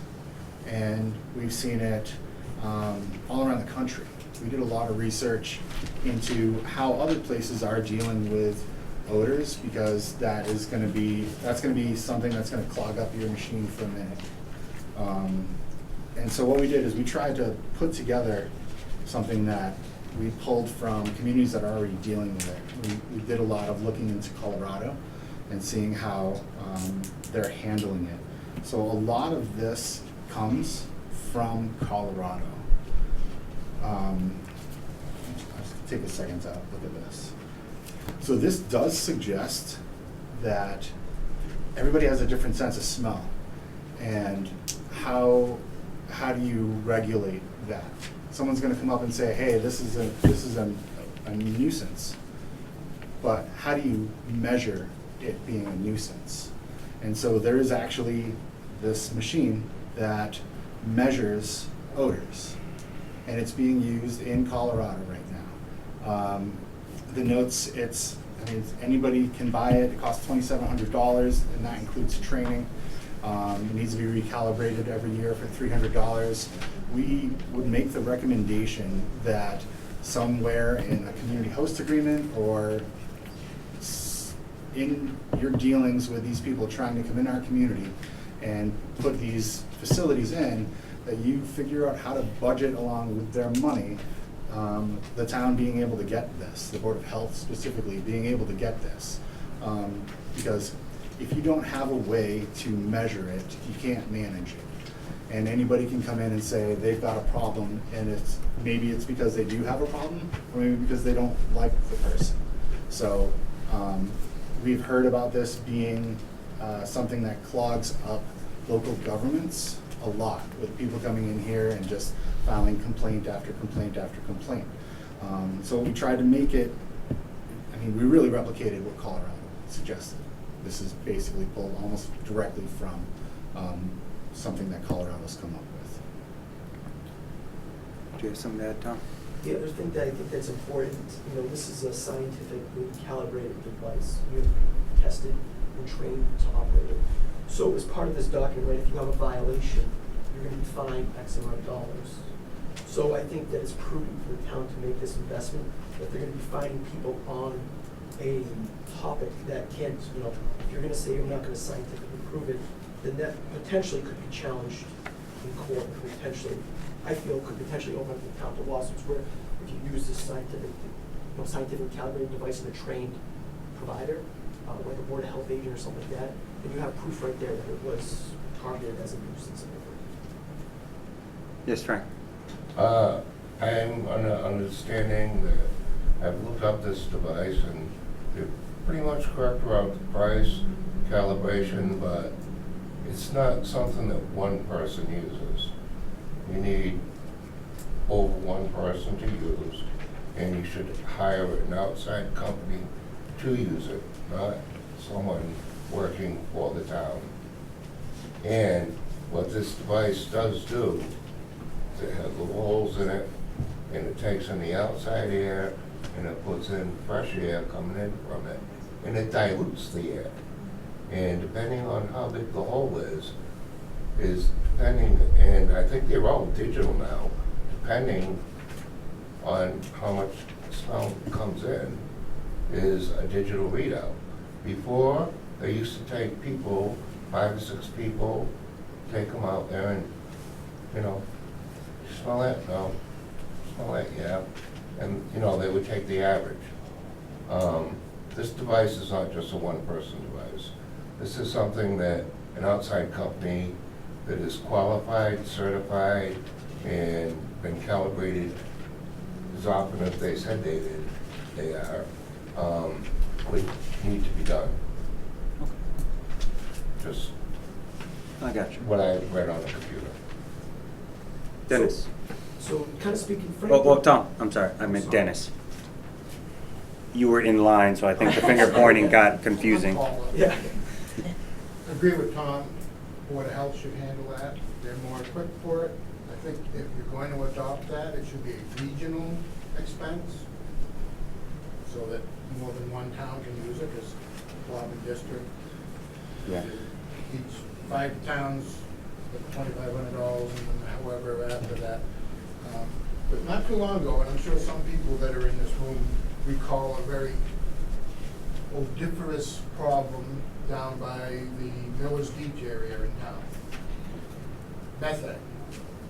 And how was that resolved? Who dictated the level of smell that was obscene to somebody else? I may not like the smell of pineapples, and you might, who's to say what's offensive to another person? But in case history, it was unbearable down there, and the people that lived there had to suffer with that until they put a vacuum system in that ran generators to create electricity from the methane, and they also burned it off. But that's a dump, and we're talking about marijuana. So there was some issues with the smell problem. How did they finally deal with that? I'm sure there's something in the books on it. And it was the Board of Health that was the ones that were dealing with it. That's their forte, and they have the authority to work with that. So I agree with Tom on that, absolutely. Nika? The other thing I was going to let you know is that it's not noted in the notes on this section, but it's the same recommendation that we gave to the planning board that we gave here in terms of how to deal with the odor and the odor requirements. And in the notes to the planning board, we did mention that the 5 and 5 were just numbers to look at in terms of whether or not it was 5 independent complaints or 5 different complainants, whether or not that was necessarily. I mean, we took it out of Colorado. There was definitely people who were supportive of having it be 5, but there was also some question of, is 5 a really high number for the size town we're in? That was my one concern reading this, is that having 5 people that are 300 feet away, 5 different properties, you're not gonna have 5 properties and 5 borders, so you're never gonna trip a threshold of a complaint. So I think it would be hard to address a valid complaint if somebody had it by putting a number in there like 5. Absolutely. So So I mean, I'd we just rather- wanted to let you know that. The majority of the abutters. That might mean Well, it might be- 1 if you only got 2 abutters. Might be wind direction going one way and it only bothers I one should person. rephrase that, not necessarily majority, but if you have 2 abutters, you still want the 1 to be enough. Or it could be that if there's 2 people who complain, that's enough. I mean, it's gonna be up to, again, the 2 boards to discuss it and Yeah. kind of decide what is a reasonable number, because we Well, just kind of came up with. if there's this one is what direct Colorado's neighbor- doing, and we're just offering you this. If there's one direct neighbor downwind and they do have a valid odor and they don't have the right to complain because they're the only one, I think that's unreasonable. So I think any complaint can be looked at, and maybe we start with, Board of Health agents walking to see if they do smell anything, and then trip to the meter test. But if we do wind up with a meter, then certainly it's not unreasonable to test at any given point. But I just think the number 5 is probably gonna have to go away. I have one more question in regards to being careful not to have too much written that's the same in each bylaw. Would you see the majority of that section be actually being more of a zoning bylaw quality, but the end of it, when we get back into the subsequent days the odor is present and you fail to remediate the issue, that might fall more into a daily fine thing that kind of falls more licensing? And I'm wondering if you think, in a way, this might be better where we identify how not controlling your odor will affect your license and potential fines, and how we define whether odor is excessive would maybe be more the zoning thing with reference to the Board of Health, or communication to the Board of Health and the Board of Selectmen saying, we got these complaints, we're requesting the Board of Health act on it because it fit the bylaw requirements as such. And by telling them that, you're giving the Board of Selectmen heads up saying, hey, here it is, you may get notice that we're requesting a fine be issued to them because of. So that'd be more just communication of the 3 boards, but I could see you defining this paragraph better than we would. And we would just be working on the applicable fines and the duration that probably initiates a fine. So I just have thoughts. And at what point that breach becomes a loss of a license if it's not rectified? Well, this same section was included in your comments in the zoning bylaw. Correct. Right? Yeah. Yeah. You had an important issue at the last town meeting about duplication between the licensing bylaw and the zoning bylaw. And we've got a lot of duplication, it looks like here, so I don't know. Well, that's why I About was, that now. well, it's still there, my concern. And that's why I'm looking at this paragraph saying, our role again is more the licensing and whether fines should be applied or licenses should be revoked. But how we define failure to meet it may actually be more a planning board's jurisdiction to say, this is what it means to have an odor issue. And if you fail to be compliant with managing that, the planning board will notify the Board of Health and the Board of Selectmen that you have failed to meet this and the next steps are to be taken. I'm just, again, working with the different jurisdictions and not letting one step on the other, because if it ends up in both bylaws, even if you and I, this board and that board agree, in 5 years it might be whole new people that look at it differently, and now they're fighting each other every day because, no, that's my job, no, that's your job, no. You can't tell me no. Dennis. It could turn into a real nuisance, especially with people if they're dead set against marijuana, just saying, well, I drove up so-and-so's road and it's offensive to me. Or, Walking through Worcester, I don't know if somebody's smoking marijuana or it's a skunk. Or it's one of the new 7 coffee houses around City Hall.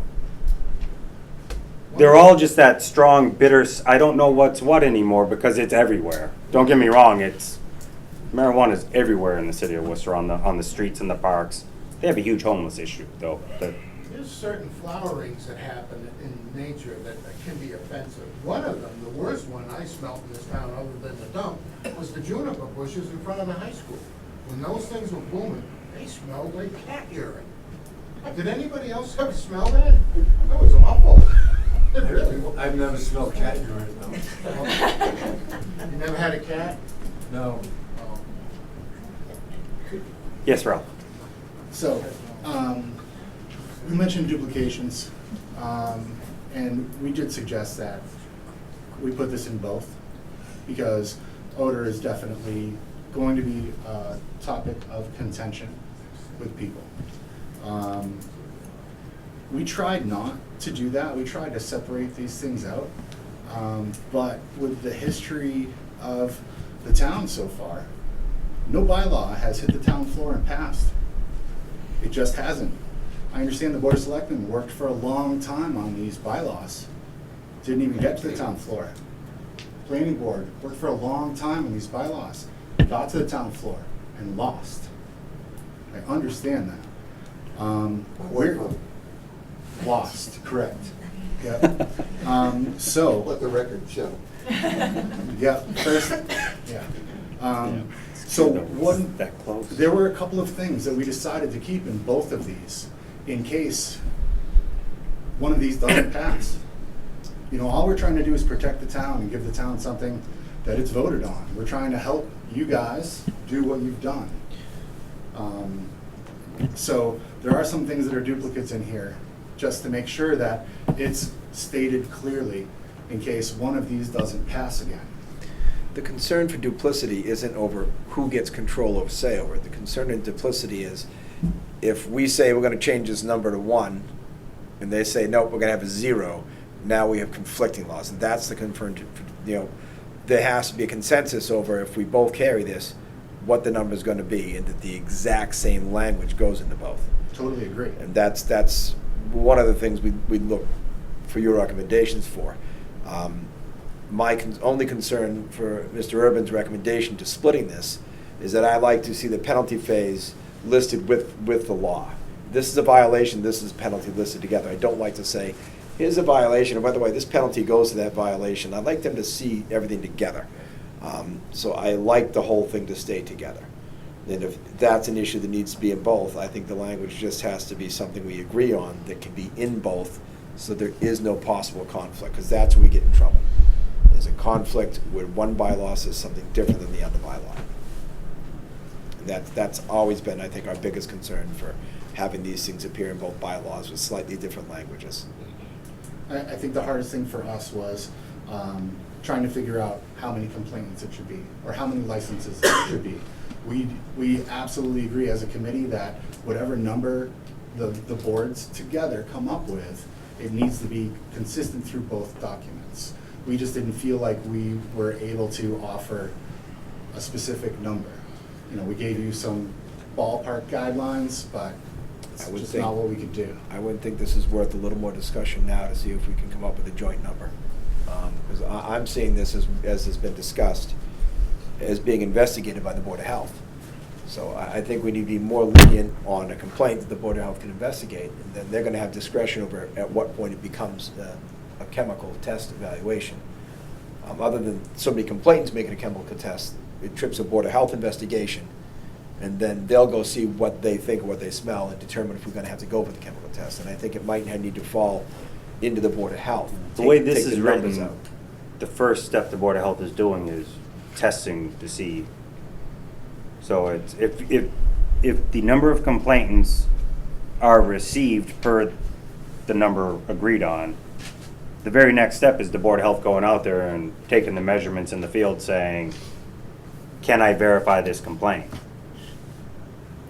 But that's really, in my opinion, all they should be doing. Because now, otherwise, again, like it was brought up, you don't have a metric you can refer to and a standard, and any Board of Health agent could, I got a cold today, I can't smell a thing.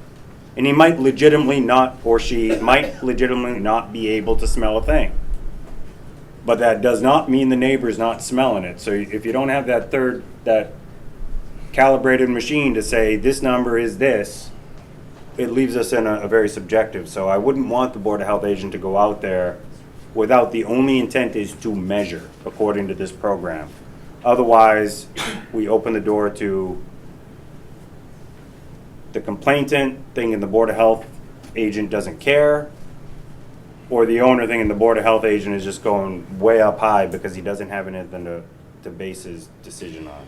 The only concern I have remaining on that would be that if someone doesn't like the marijuana facility and they just make an errant complaint, we have the Board of Health go investigate, there is no odor according to the olfactory machine, or whatever they're calling it here. Yeah. Then they make another complaint the next day. There has to be some time frame that zero odor reading or compliant reading stays valid for a time frame. That we're not going to go out there every single day because someone keeps dialing the phone every day. There has to be a point where if someone makes 2 or 3 consecutive complaints that turn out to be wrong, that those complainants will now be invalid. You know, sort of like you know, crying wolf too many times, we're going to stop coming to look. And we've got to probably set a number in that way that if somebody makes 3 invalid complaints, that we stop investigating on that person's complaints. And then maybe they take it seriously and we have a real issue before they call. Yeah, and I agree with that. Andrew, you had something on this also? Yeah, what about moving out that proposed section 18 as a new chapter 311 under the Board of Health's regulations, so that way it's fully under their purview and under their control. And they have the authority to issue fines. Absolutely. Yep. I like that. It's still got to go before the town floor, or can that be They don't have adopted the as a authority policy? to revoke a license, but they can make the recommendation to us. Right. Right, and we can put that in the HCA that the license can be revoked if they violate the odor compliance. Because we can still say they have to stay compliant with the odors as per Board of Health regulations.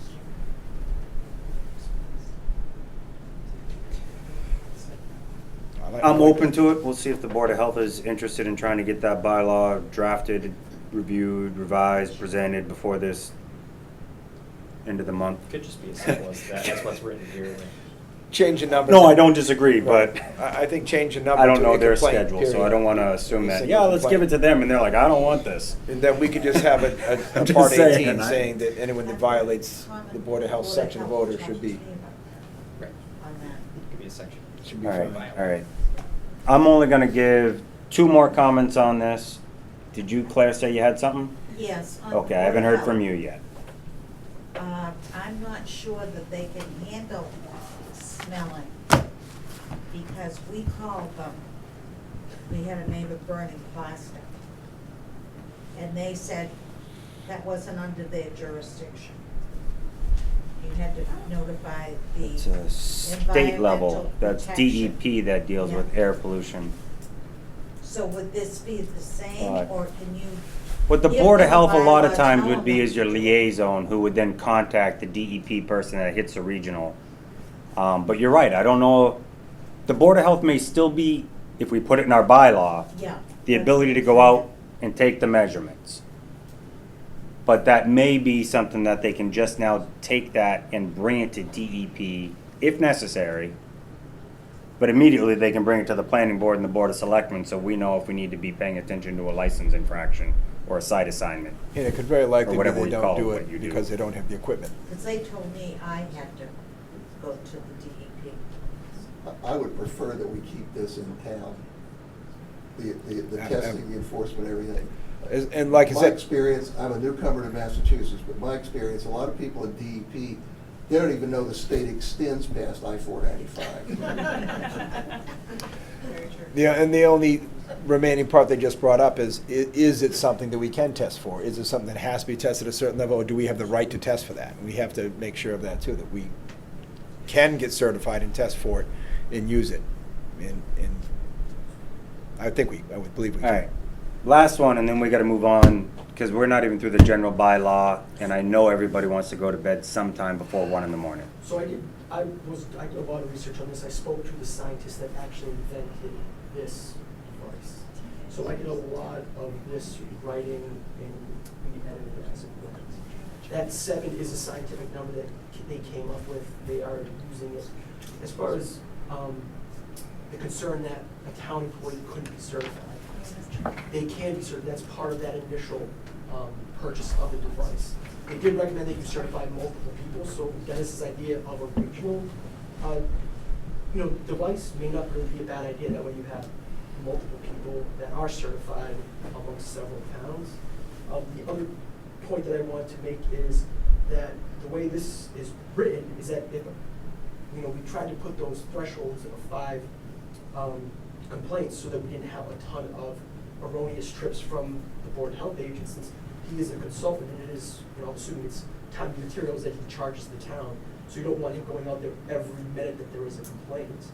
And the other point is that once, the way this was written is that once an observation of a violation was noticed, it would require a daily trip out there to confirm. Verify it's been the resolved or not. violation, and then you get a daily fine until the violation is resolved. We have to assume that there is a high possibility that there is, during certain times of the growing season, there is potentially going to be, from outdoor cultivators, a nuisance odor that is, even if it's cited perfectly, there is the possibility that there is going to be an odor noticed over a course of several weeks. It may potentially not be avoidable. So the way this was written is that the business would pay the fine, but wouldn't so much risk losing their license, because they've already gone through the point of negotiating a host community agreement, going through the special permit, making sure it's cited appropriately, right? 2 acres in a 100-acre parcel or whatever it is. Did the best you possibly could to cite it, and there's still the possibility that you may smell it for a period of time somewhere in adjoining property. This, originally, the type of people that could complain was large. It was business owners and abutters in general. So it did encompass a larger portion of the population. It was changed. But that's Okay. my thoughts. Thank you. Let's make one more comment on your background.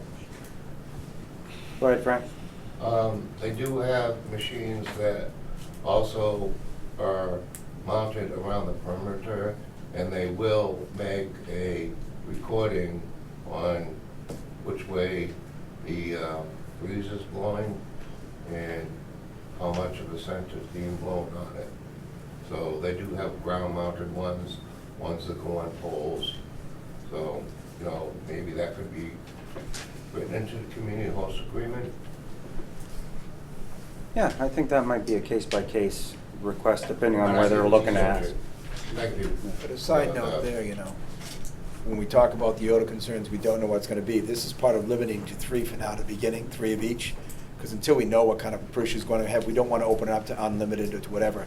the cap isn't, I don't think, intended to be a permanent cap at 3. But until we see what we're working with here and what kind of issues we want to do, I think it's reasonable to stay within 3 of each until we know what each type of facility brings for issues, and go from there. That's why I do like the 3 still, just because of exactly this. When you say 3, 3 indoor, 3 outdoor, and 3 processing of whatever. so You know, three- retail process of The whatever. only regulations that I believe we have in the general bylaw, and you still continue to show in it, is 3 cultivation indoor, 3 cultivation outdoor, and the retail meeting the minimum percentage of alcohol. We have no limitation on delivery, we have no limitation on processing only, we have no limitation on industrial type, because we figured those could all be put into inside a building, and the regulation can control their impact. Okay. That's interesting to know. But we knew that, well, this is where I'm coming from, so I don't wanna No, speak for I Greg. agree, I agree. So, I I just realized, I never I don't wanna intended to come off restrict when I it. say we as if I'm actually cause it's not fair of me. But, We never intended to restrict. but the it. intent was, we were trying to regulate what we thought would have the biggest impact on the community, till the community could figure out how it impacts them. Which was growing and selling. So it was limiting the number of growing spots and the number of places you could sell from, until we can actually have a conversation of what did it do to the community. So you don't have an intent on limiting the number of license for a production facility or a manufacturing facility? Or testing, none of that's right now regulated. Okay. Interesting. By local bylaw. I have no clue what We state still have and to come up the with a zoning host agreement for bylaws it, which are we doing, can but do at our discretion, but. That would have been great information to have like 2 months ago. well, the difficulty here is, it was always in there. And I hear what you're saying, but it was always in there. Because we didn't call it marijuana establishment. We called it marijuana retailer, indoor cultivator, and outdoor cultivator. Because all of those other ones, we didn't think would have that major impact on it. I didn't mean to trip us backwards. So that's where I'm coming from, but I hear you. Yeah. And I understand that maybe we've been part of your meetings, we might have been helpful. So maybe not being involved wasn't as beneficial as I thought it might be. I was really the one that raised the concern about that, I think, and part of it was talking with a couple developers, and they're like, even though it is worded exactly as you said, and it can be perceived exactly as you said it was intended to be perceived, that it wasn't clear enough that, well, hey, these classes aren't mentioned, so they're exempt from this. They were. It's not they're exempt, it's they're not regulated. They're not regulated. Their feeling was that. And maybe if- there needs to be that. Yeah. Well, we could state indoor grow only, outdoor grow only, and retail sale only, unlimited to those 3. Sure. After my conversation with other developers, I would suggest that you do put all other license classifications, or something along those lines, would fall under current zoning or licensing or however written. it's State worded. law. Yeah. Yeah. Wait a sec, Frank. I know Sam's raised his hand a few times. Go ahead. Well, if you're speaking about aroma, I live near a farm, and certain periods of the year, there's a significant aroma, Oh, yes. but that's part of country life. And that's something we live with, and we understand it happens a week or whatever it is, when they spread manure, or a chicken farm or something similar. And I think that trying to regulate the aroma that we haven't experienced yet might be wasting a little time at this point.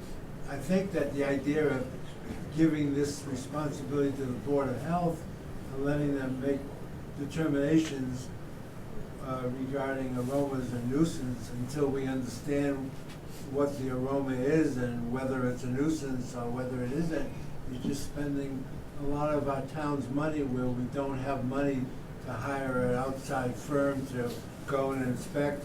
And as far as finding these folks are gonna be coming in and giving us 3% of whatever dollars they represent. It's kind of a slap in the face. Some of these people, when we start restricting and regulating and fining, like you're speaking about, a lot of these people, they turn around and say, I'm going to another town because, and then what will happen is we will be foolish giving up an opportunity for 3% or whatever it may be. That's all. I hear you. I have one disagreement on the fines. They enter an agreement with the host community agreement and through all of the different bylaws that they're gonna do something. And if they fail to do it, what are you gonna do to hold them to that? Other than say, could you try better? Please? You've gotta have some strength, which is the fines. What do we do for manure being spread on 30 acres by Carter Stevens? We look at the state law that says they have every right to do that, and we say, well, we get to smell the poop. It's in the farm bylaws. And The actually. right to farm and all of that kind of generally means when the town voted right to farm, that you factually- accept that that's part of living in this And town. what does the Cannabis Control Commission say about aroma? Can we Put it not- in your bylaw Can we or not- live with it. Is that what they say? There's little nothing. Yeah, that's what they say. If you want any control over that, it's There's two outside points. of probably some high level issues. I don't think the state's getting too involved in that, are they? The 2 points that are really important, you move next to a farm, you know what you're getting from a farm. You buy your house, then marijuana moves in next to you. You didn't sign up for that, you don't know about the odor. So we need to give some protection just in case. And it's well documented across the nation that the marijuana grow produces odor. That's a fact. That's an accepted fact. So we have to make some provision to address it. And if we don't do it now, we can't do it after the fact. Yes, Doug.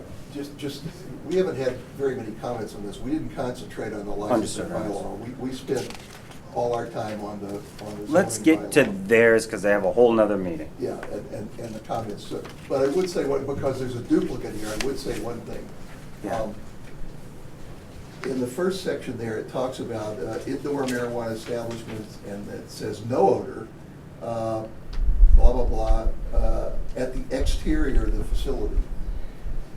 Typically, odor issues are promulgated so that they're at the facility boundary, okay? It doesn't talk about abutters, it talks about at the boundary of the facility, which means the property boundary. The reason I think this is maybe an issue, because I don't think we're gonna have, from what I've read, I don't think we're gonna have odor problems from outdoor cultivation. But we may have odor problems from indoor cultivation, because it's concentrated, and then you got a fan and venting that takes it out. So this says, with a person at the exterior of the facility, that could be right at the fan that's pulling it out. I think that's too restrictive, okay? I think it should say the property boundary. So that's all. And the other thing is, I think 5 complaints is way too many. You know, if it's 1 or 2, I mean, you may have a geographical situation where there's only one person that's ever going to smell it. You know, so I think that needs to be considered. Okay. Anyway, that's it. I appreciate it, Doug. Thank you. Agree with both points.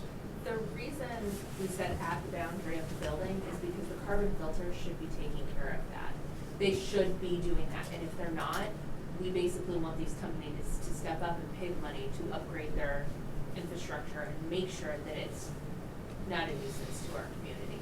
It is something that can be taken care of. And actually, if you go to a lot of facilities, when you're outside of them, you should not be smelling them at all. And that is why we were so specific about it being right there like that. Just Thank you. So, yeah, I would ask the Board of Selectmen to review this, and if you see anything you have any questions on, work through Andrew to get some questions out to Ralph, and he can work with his committee to see if anybody jointly wants to provide different comments. You don't have to do it as a consolidated. It could be quick email from this person, an email from that, and you each kind of bring your own perspective to answer a question if it comes up. How do I do that and still manage the open meeting laws? Do it through Andrew. In other words, this is, Don't CC everybody. Okay. yeah, it would be, I'll talk to Andrew. Because of about where how we're to at, correct it may be better that we send our questions to Andrew, and Andrew sends his questions to your board directly, and he just lets you know what's happening. Okay. But you guys, all of you board members would provide direct responses to Andrew in the event that that does happen. If we just wanted some clarification on comments that were in your revision. But what I would like to do is move on to the zoning. Can I just make one last comment on yours? I would like to raise that to about 1,500. Perfect. We did that too. think I have there's a no good problems side. with, if you made a mistake, you're gonna pay for it. Yes. Yes, but I think, But I would like to break, state limit is actually 300. And the planning board already had 300 in there. Did they identify it as 300 each day or every hour? You know, if they didn't put a time frame, I'm willing to work with it. No, okay. Well, I was gonna recommend a sliding scale, but I don't think 300 is unreasonable. I think it should be as much as you can get. Did they give you a scale though? First offense 300, and does it go up? Or? I think it was capped at 3. Okay. Of course it was. Good enough. Unless it doesn't matter, I really just want to move to the zoning bylaw. That's pretty much everything in ours anyways. That was the biggest things, for sure. Okay, go ahead, Dennis. No, that's fine. I mean, I would just like to address the committee.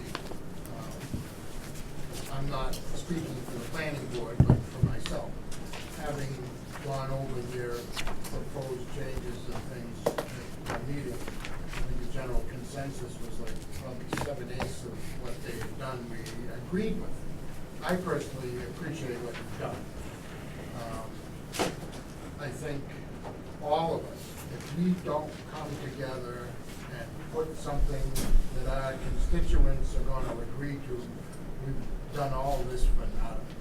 So it would behoove us all to work in a more harmonious manner. I'm not saying anybody isn't, but I'm just saying it's gonna be all or nothing again. And we only have one shot at this right. So, but I appreciate all you did. I wish that you were at all our meetings before. That's water under the bridge. yes, Just Frank. one comment, you promised me one after him. Just real quick, back to the permitting process and stuff. Yeah. Yeah, I'm gonna refer to the solar. All of a sudden, solar turned into like a gold rush boom town. And the permitting process, licensing process, trying to limit it, see how it affects the community, and then we'll expand it, see how, expand it, see how it goes. That is what the limit was for. Because during solar, it just like exploded. You understand? Thank you. You're welcome. So, if you're okay with it, Doug, I would kind of like to let you lead this. You work with them, you ask the questions you want to ask. You can, if you're willing to accept it, you call out the commenters from the field, as if you're running the meeting from here, just so that you can, this is your bylaw and I want you to be able to do that. Okay. Just a couple of general comments. I think the marijuana committee did do a lot of work. We read your notes. I can't say I read all of them, but I read a lot of them. There was a lot of work that went into this. You made some good catches. The citations we had that were incorrect, that were the old ones. You suggested moving some things around. Most of those, I think, were good ideas. It made it flow better. And some of the structural changes, I think, were good. We didn't agree with everything that you proposed, but we did agree with quite a bit of it. So. Okay, first thing, this gets back to licensing here. On page 1, section A1, there's a comment that you made that said, we suggested this is an opinion. Right, we said objectionable operational characteristics. That could be construed as an opinion. So what we thought we would agree to say, or we would propose that we would agree to say, is that it may have unforeseen impacts. That's all. And that takes out any subjective kind of thing.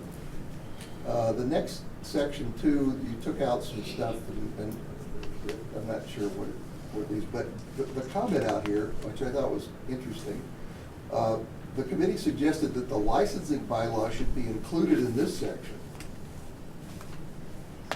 This is section A2 on page 1.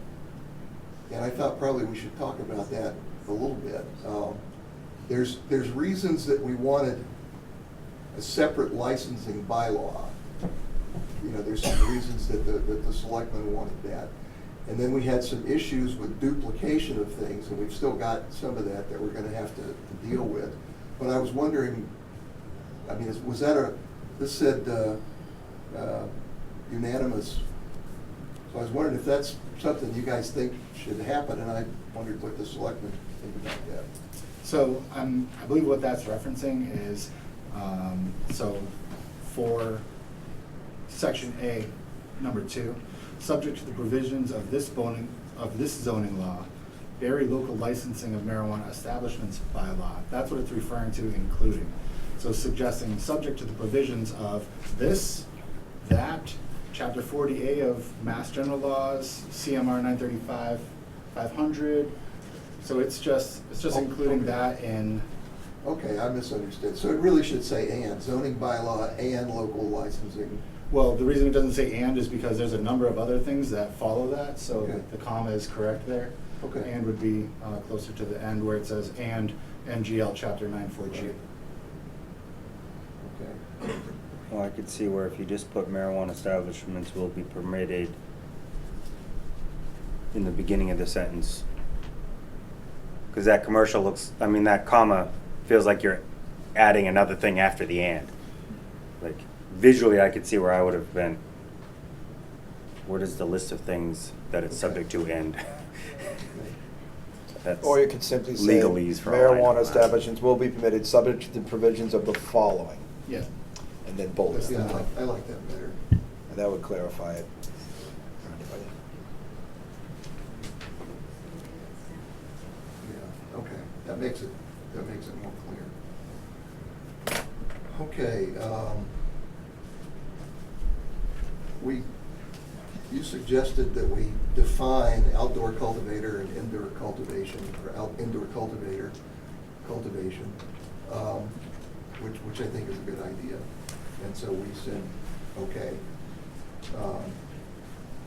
to include that. And we talked about cultivation within a fully enclosed and permanent structure. We had put building before when we had talked about this. I don't know what, if that makes any difference or not. So we were trying to think about outdoor cultivators using hoop houses and that kind of thing. So how best to define what is an outdoor cultivation and what is an indoor cultivation. Because there are times when it's gonna get muddy as to, hey, this is supposed to be an outdoor cultivation, why is there a roof on the thing? So that was just a suggestion to you, trying to figure out how you easily define the difference between the two. Okay. Well, in outdoor, we say cultivation within a location that is not within a fully enclosed and permanent structure. So would hoop, It would give you a little of both. would that, It means it's not fully, which means some of your business can be indoors, some of it can be outdoors. And it may not be permanent. So in other words, you can have an incubator building that then gets you through, I don't know what, March, whatever. I don't know, Okay. I don't know growing. Like, when do you put it in the ground? Is it the first full moon after May Day? I don't know. But that concept, I guess, is what I mean. I think That's how we used to define it. that defines outdoor because it's not fully. Sunday. All work isn't under the same roof or the same building or multiple buildings. I do think the permanent part is really critical in this, because there is, like, I just explained, there's a lot of facets of It can happen over like in outdoor cultivation that could take place I had to look it up once. perceived in 4 walls in some form of a roof or something like that, but it's still really gonna be grown outdoors. okay.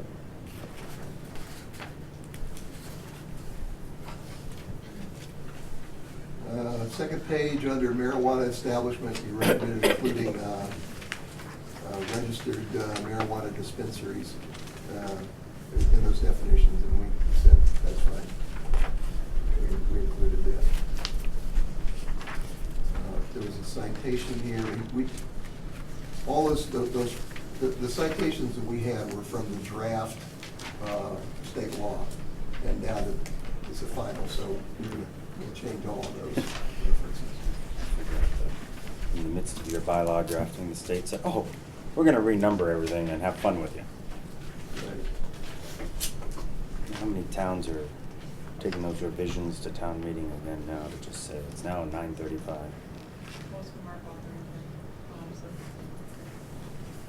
The other thing to remember though is that there are things that are in the current CCC regulations, like RMD and the RMD licensing, that are really fluid still, and how they're gonna be updated and regulated going forward is really hard to know. So that's why we tried to go with marijuana establishments a lot of times, is because it was More broad brush. it was in a case more of- broad brush, so that as things kind of were still fluid within the state, we wouldn't have to try and catch up. We could just say, you know, we said marijuana establishments, whatever that was going to include. There'll be time for that, and there'll be Sorry, time for specifics, for sure. Offered the table and then I just started talking. Sorry, Doug.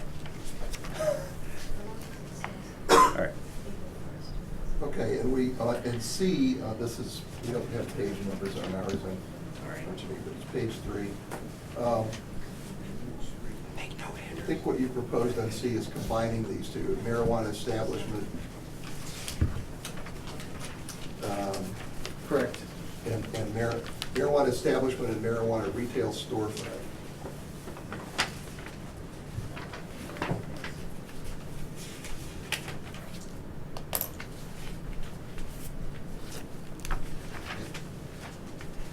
So that becomes, marijuana establishment is C1.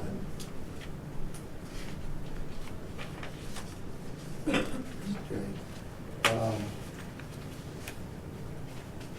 And then we added a new section in page 4, application requirements. Well, we had that in there, but we changed that to, no, did you guys add that? I'm confused here. Section D, application requirements. Chairperson? Go. Oh, you got the answer back here?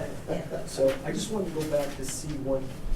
I don't know if on your copy, there was a change there that was suggested in the new cluster sold use of said premise. I'm sorry? C1D Yeah, C1D. suggested the removal of the sole use of said premise. I didn't see you touch on that, so I just wanted to make sure. That still shows it as if no comment. But we didn't print out the comment, so maybe there's a point to it. Sorry, it is not sole use is not a CCC requirement, so there wasn't a unanimous agreement as to whether or not that should or should not be removed. Gotcha. No, we wanted to leave that in.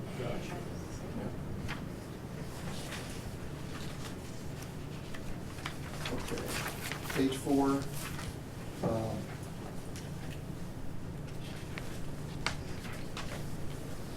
On section D, application requirements.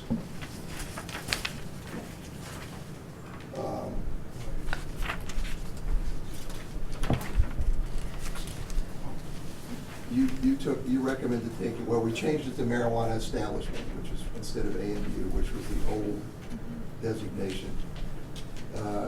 And we said the name and address of the business entity. You took out of each owner. We'd like to know who owns the business entity. So, can I address that? Down in section D, and this was actually something we went back and forth about a lot. It actually says shareholders in section D, which is the owners. So that's why we took owners out. That was what we all kind of finally, Not most everyone. of us. Not Most of everyone. us. Most of us Most of agreed us. that shareholders is owners, so that's Partners. in section D. Right there. It could say owners/shareholders, because it may not be broken up into shares. Well, this is a notarized If it's not broken up into statement shares, then the owner owns 100% of the shares. disclosing who all those people are. Not if it's a But up at the top, partnership. we're It just doesn't saying have to be name literally in and shares. So we were just saying if this is all of it that you would get, like basically. the Shares tax is, that they can implying a do tangible piece of would have paper all that of says a this in certain it already. percentage of So you stock would or have that holding. in the It may packet not of be that, whoever it just may wanted. be a written agreement between Oh, I partners. see. So that, See what I'm that's the saying? Or just clarification. add the word, just, And essentially, this is the same thing that we said you guys should be asking for when you're giving your licenses. Yeah. We said, oh wait, they did a great job, let's copy that and send it to you guys and say, you want the same stuff. Okay, I'll put a note beside that one, but take it up with the rest of the planning board. Remember, I don't make these decisions on my own. if it says owners/stockholders, you get both. Yeah, yeah, okay. We want the people involved. Unless there's a more comprehensive single word for owner that covers all of that, that a lawyer would understand means all of that. Well, I think that. Owner would be the best. I think. Owner would be the best. Ownership. We've got it down here with directors, shareholders, partners, members, managers, directors, officers. You know, if we miss some.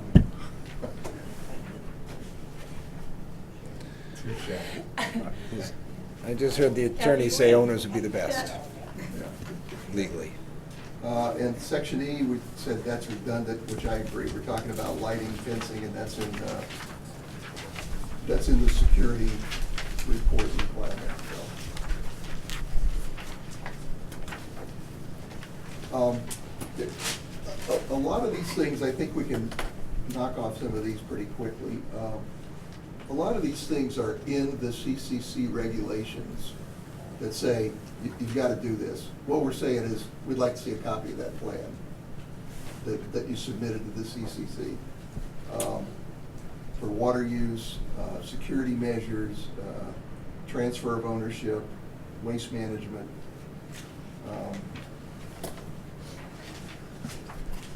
And a change that you made we agree with this.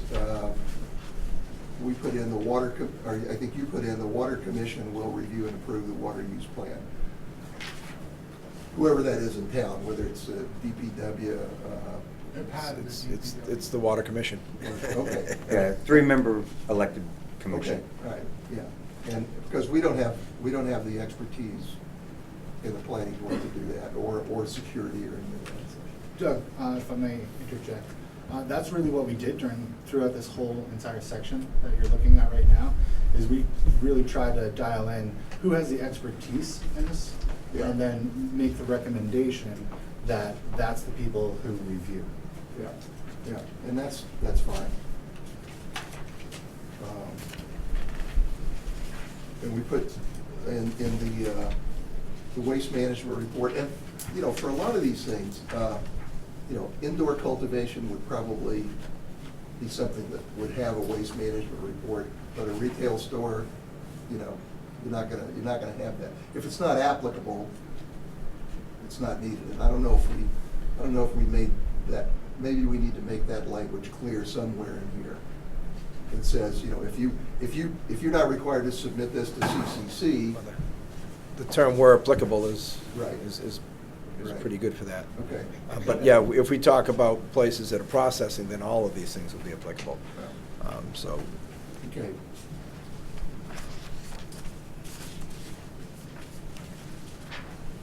Now, we did ask here, well, we took out the odor analysis report, which was based on the old rules. What we said, odor abatement plan, indoor marijuana establishments will be ventilated in a manner that no odor can be detected by a person, blah, blah, blah, at the exterior of the facility. That's okay, although I've read some articles that odor has been a problem in some of the indoor cultivation out west of Colorado and Washington. That apparently there's part of it during the life cycle of these plants. There's part of it when I don't know exactly what they're doing, but during that period of their growth, they can create quite a bit of odor. They're flowers. So what the flowers are doing is the flowers are blooming. And so just like roses bloom, marijuana blooms, it's the same It's concept. almost like a pollen in a way or something. Kind of It's like this- when tree pollen goes, all of a sudden the whole neighborhood turns yellow. I mean, it's the terpenes. Terpenes are smell chemicals. Oh, okay. So, like I said, roses bloom when you smell the roses. Marijuana blooms when you smell the marijuana. So it's the Okay. same exact concept. It, in fact, is a flower. So. Okay. So I have a question about the Energy and Environmental Standards Report.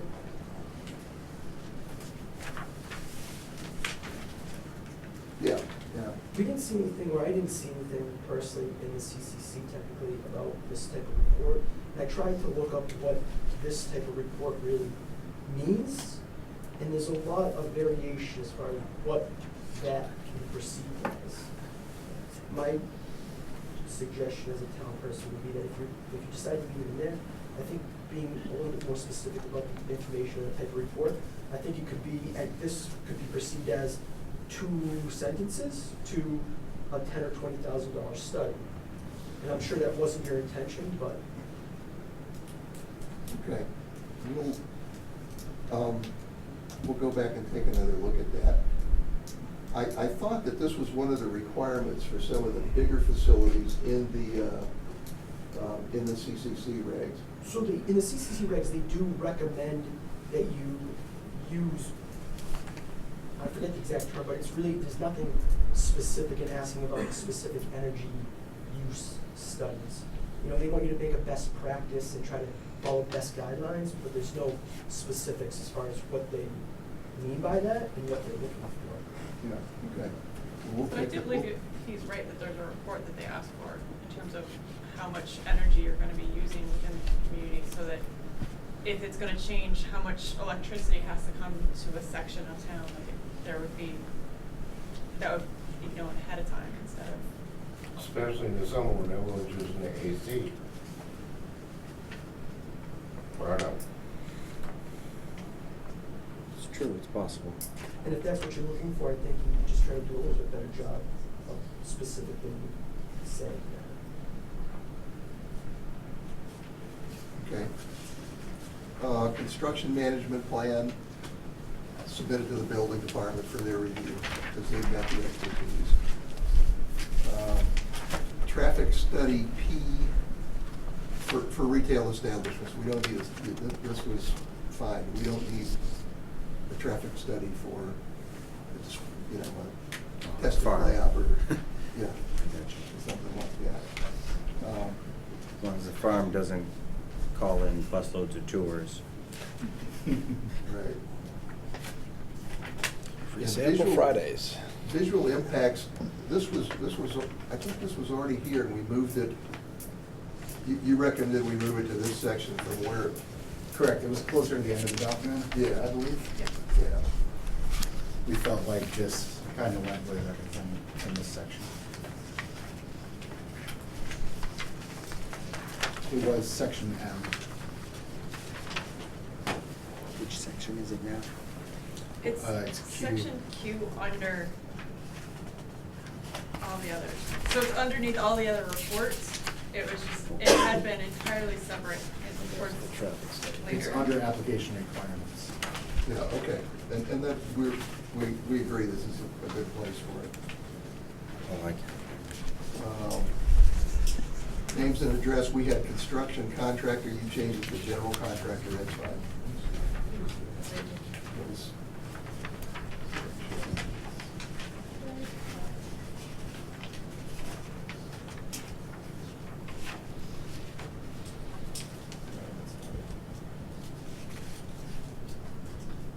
Okay, and this we moved from the previous section L, the special permit granting authority.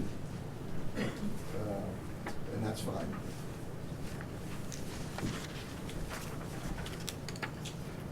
And in section D, use regulations, number 2, we had said the hours of operation shall be determined by the Board of Selectmen and the Planning Board and made a part of the host community agreement. And you marked that out. We don't agree with that. We think there ought to be some, maybe it belongs in the host community agreement.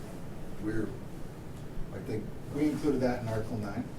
Okay. Yeah, we suggested that it be in Article 9 and the Board of Selectmen and the company deal with it in the community host agreement. Okay. So it didn't just go away, it's just, we felt like it was a licensing thing. Right, okay. Well, I'm making a note of all these, so we can talk about it at the planning board. Yeah, okay.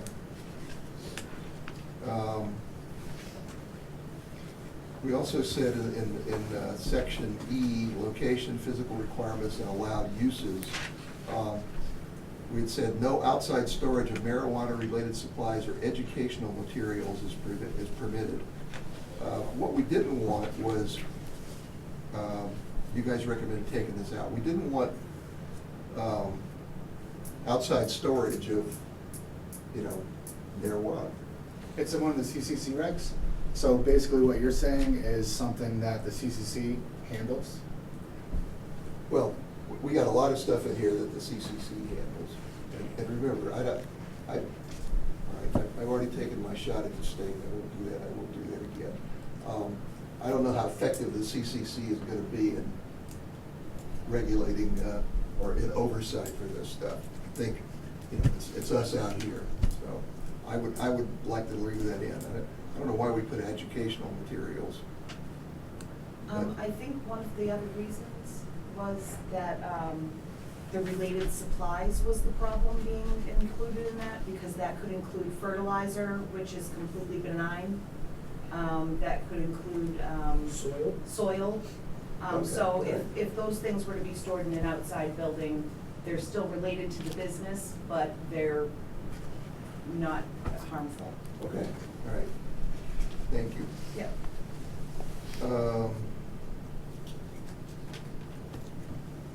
And then here's your section on odor.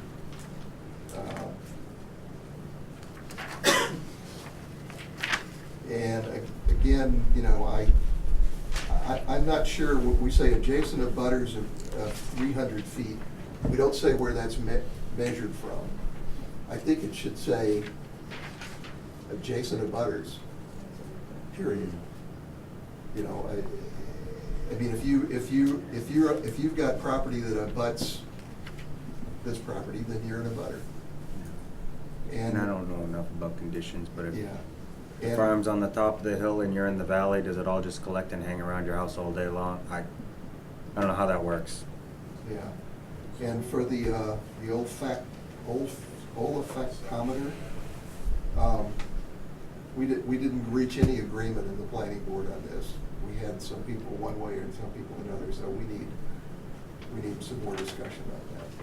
One thing when we were talking about abutters is that one of the things that came up was the timbers that had been treated with creosote and how much that whole region then smelled like creosote. And so it wasn't necessarily just the house that was right next to the site, it was kind of that region. So, and it might not bother somebody, I mean, the smell of creosote might not be a big issue to some people, but to somebody else it might be a big problem. Or I know one of the things that came up was the topic of if Chris has been working in the garage all day with diesel engines, does the smell of diesel still bother him? Whereas when his sister walks in, she's like, oh my gosh, it stinks. It's horrible in here. So just kind of, those were two big topics of conversation when it came to odor, was just, so it wasn't just that you had to be right next door, because it's an odor. It's going to travel some, but, and it might not offend everybody. We felt like the 300-foot abutters allowed more people to complain about it, not tried to limit it. To just abutters. Yeah, so because if you say just abutters, then it's the two people on either side. But what if there's another place and another place? So we wanted to give it more of an opportunity to be complained about instead of limiting it. Okay. So you're saying abutters plus 300? Yeah, abutters Okay. within 300 feet. Andrew, doesn't abutters have doesn't that mean your property abuts Yeah. the Yeah, property of the yeah. person? Right. I mean, isn't that the definition that the assessor's office uses when they send out notifications? There are different standards for the type. So you have to be specific as to whether or not it's abutters within a certain amount of distance. Okay. It's not necessarily adjoining abutters, I remember. because I know with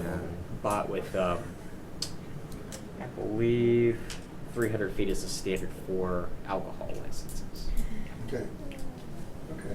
Well, we'll work on some language for that. I like the further distance.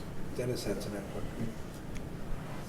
300 feet is what the state uses for the definition of a butter, as the crow flies.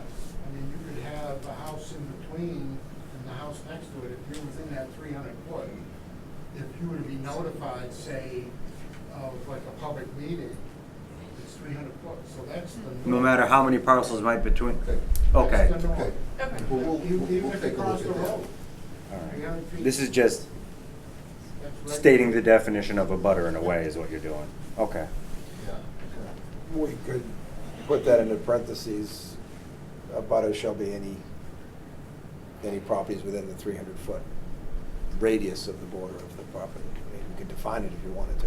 I think it's probably better off to define it because I think there are certain instances where this, you know, it could be a 300-foot abutter, a 500-foot abutter. I know that there are different.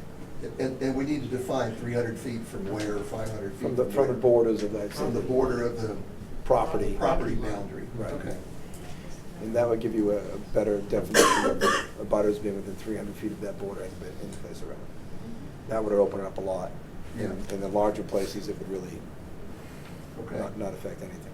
It's Um,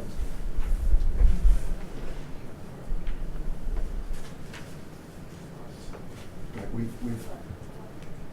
have an issue with the pesticides. What we said was no pesticides, insecticide, or other chemical products used in the cultivation or processing are dispersed into the outside atmosphere. That's pretty generic. On the other hand, saying that the recommendation was conduct their operations in such a manner that pesticides or other chemicals products will be applied by a state licensed applicator. That doesn't really get you anything from the standpoint of releasing anything outside. You can be a state applicator and you can spray stuff all over the place. It would still be illegal, right? You'd still have to apply it within a legal, you know, the assumption is that a licensed applicator would know how to apply it legally. There is a process you can do about, you know, notifying the property owner, posting, and all this stuff that a licensed applicator has to apply. You know, you go by True Green sprays your lawn, they put signs in your yard because that's state law. So, I think to address your concern is that you are right. There is nothing preventing a licensed applicator from doing something illegal, but it's the same thing. There's nothing stopping any of us besides the law from doing something illegal. True. Well, we have an issue with that one, so. The only thing I would wonder is if there's any consideration in the zoning bylaw that identifies if you happen to have a neighbor that is considered an organic farm, that the owner of this property will abide by the standards necessary to maintain an existing organic farm that is within whatever that is. So in the And that might be in state law for all I know, by the public notice, as long as you tell him before he does it, just like National Grid has to tell us. But I'm not sure. But again, like you said, if you're not confident the state's gonna be paying attention to that regulation and you put it in a local bylaw, it just adds strength to the town saying, whether even the local bylaw just says you will follow all state regulations regarding, you can at least now call your bylaw in and then enforce it yourself rather than waiting on the state. The term that you're referring to is commonly referred to as drift. And drift is when you apply a pesticide. And the pesticide in the state of Massachusetts encompasses herbicides, insecticides, and all other things that would fall under a pesticide. And the term drift is exactly what you're referring to, is when you apply it to a treated area and that either reaches or drifts to an undesired area. So there are MDR, or Mass Department of Ag-Resource inspectors that go around and inspect. You know, if a local farmer is like, you know, hey, half my crop is brown because the guy injected, you know, Roundup through his injection system. Well, ultimately, the state's gonna find the cause and then be held responsible. An applicator has to have their own insurance. You can't just, it's not like a driver's license where you can get a license without car insurance. You can't get a pesticides license without insurance to treat that. Professional liability. State liability, doesn't yeah. issue you a license. But again, we're turning over the regulation of this to the state. I guess my other question would be is how would you enforce drift, right? How would the planning board come to the determination that drift occurred, it killed the local farmer's crop, and then create substantial action? You would contact them, because they're the licensing authority to say who applied it. They would summons his application record and say, oh geez, yeah, this guy was the applicator, this is what he applied, now we know why the crop is killed. And who would go after his insurance? The farmer, but it would be facilitated through MDOT. Yeah. That's how, I mean, you could facilitate that, but I don't know that you would have any, you know, I guess, technical specialty to say, oh yeah, a drift occurred, we identified it to be this, you know, treated with this poison. Yeah. We go through MDOT, you submit that plan to the lab to be tested, and then that's how you initiate. That's And like any system. And we'd have to have some outside help to get that done. But if it's in the bylaw, at least we've got something we can point to and say, look, you violated this. Now let's see what happens. No one get That's an all. engineer? Huh? No one get an engineer? I don't think an engineer is the right person for the job, but. No biological engineer? Yeah, we'll make that our next criteria. That's a good question. Yeah, if farms can use pesticides, the ones that are not organic, who's regulating them? MDOT, they do farms too.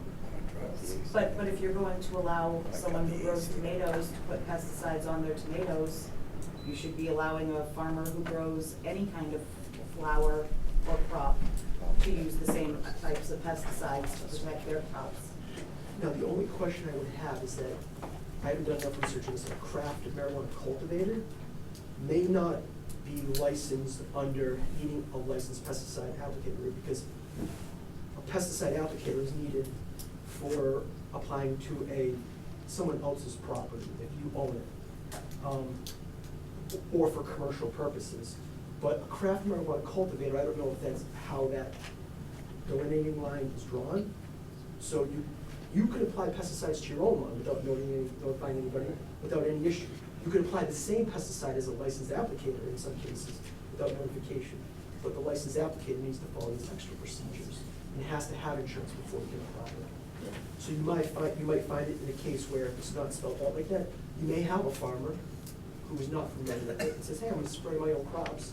And then all of a sudden you prevent, or you run into these issues that well, he wasn't trained or educated on the appropriate procedures. And you have really no recourse. Okay. All right. Number 4, allowed uses. A, marijuana. We had said marijuana is allowed on existing farmland in areas zoned R80. And you recommend we take out on existing farmland, just leave it areas zoned R80. And that's, we're okay with that. Section B, marijuana cultivator, indoor cultivator. We said allowed in business, commercial, and industrial.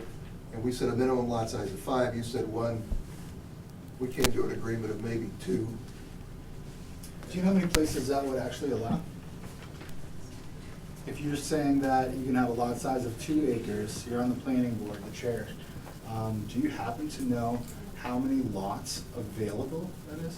No, I don't. Okay.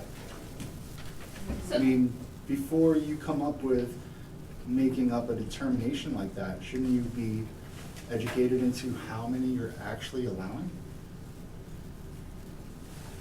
So one thing I can say is that as a committee, we looked at the maps a lot of times and tried to figure out, based on different size lots and different requirements, how much space in town that actually would leave open and available as possible spots that this could occur. Because we want to make sure that whatever the regulations are, they're not so strict that somebody can take it to court and say, this is overly restrictive, it's not even feasible in the town. So that's, our concern with 5 acres is that it's too restrictive to the point where there is not a space in town that's available. And so that could then be taken to court. But we weren't sure that 1 acre was the right size either. So we definitely would request that whatever you come up with as a lot size, that you do go through the maps and say, there's X number of places where that would then be available. Not that those are places that we think it would happen, but that there's that percentage of town is possible, or that there is at least X number of spots within the town where it would be feasible. Because we don't, that's kind of our big concern, is that if it's too large of a number for the restrictive sizes, that it does make it restricted out of town to the point where somebody could take it to court, so.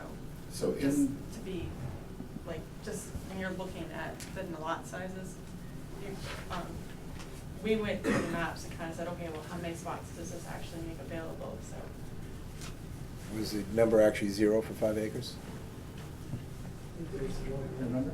Was it Dean's though? It was, Yeah, Dean was like the only one. If you factor in not only that, but all the other regulations that were. Yeah, there Yeah, were so offsets and. We took a look at this, and this is kind of combined with the restrictions and prohibitions coming up. And what we did is Chris actually got the assessor's maps, right? Yeah. So we had like 5 maps, all laid out, and we pored over them for hours. Kathy? Yeah. Kathy is one of the, she's against it coming into town. I hope you don't mind me suggesting that. I don't want it in the 3 town commons, absolutely. Right. So, what we did is, okay, Kathy, looking at everything we have listed right now with the planning board, place it in town. And she went and tried to put it in a spot, and we had circles with the footages, and we tried to place it, based on what is written here, we tried to place it in town. And you really couldn't. It was completely zoned out of town. If this were to have gone through, it couldn't have gone anywhere. You could put outdoor cultivation facilities in, but that is it. So the CCC states it can't be unreasonably restrictive. So we just have to caution the town to not allow itself to be opened up to lawsuits based on something that is unreasonably restrictive. And so we did make suggestions and recommendations based on hours of poring over the maps. It was nice that Frank showed up at a couple of meetings. I asked Frank, hey, did the planning board look at maps?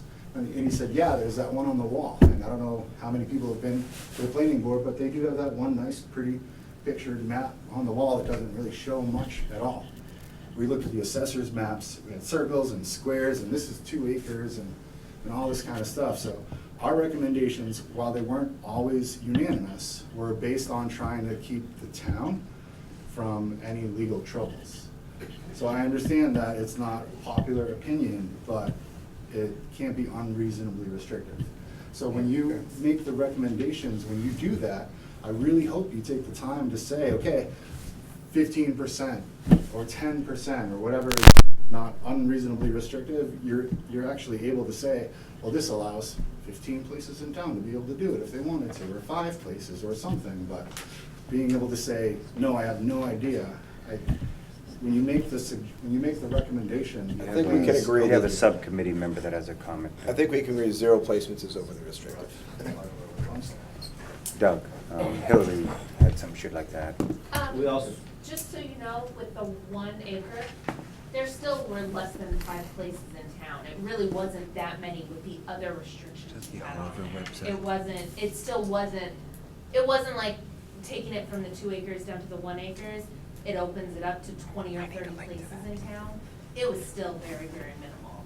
And we felt like it was the only way we could be reasonable. And we weren't 100% sold on 1 acre either, and we understand the hesitation on that. But that was where it was. That it was like, there's 1 acre, there's 2 acres. And I have my industrial map with the stuff that Chris gave us that showed exactly how much each land and industrial there is. And can you put the overlays in that and with restrictions? If you want that copy. But that we used. That would be sweet if you could, but I mean. that would be very So we went on also the Mass GIS map. So on the GSI maps, you can click on every lot in town. Tells you who owns it, tells you what the size of the lot is. Also on this GIS software, it allows you to measure as well. So it gives you a little tape measure tool that you can measure from the building to wherever you want to go on this map. And it tells you exactly how long it is. So I spent hours doing that.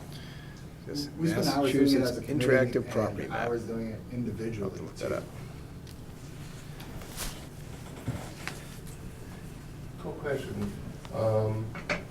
As you quoted many times before, opinion, who's to determine reasonable and unreasonable? That is opinion. It's gonna be up to the courts, unfortunately, that's the thing, is it's gonna be, if What does the somebody state law decides, say? they Zero- can't be unreasonably restrictive. If you can't have a facility, that's restrictive. Zero is unreasonably restricted. That's easily defined. Well, Since already got we one. have to permit them. We got one now, Dean's, There's not one coming. so.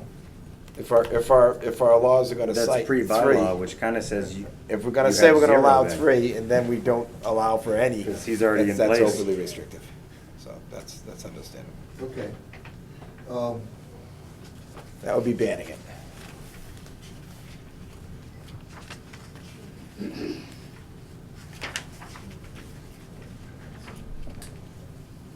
Okay, all right, we will give that some more attention.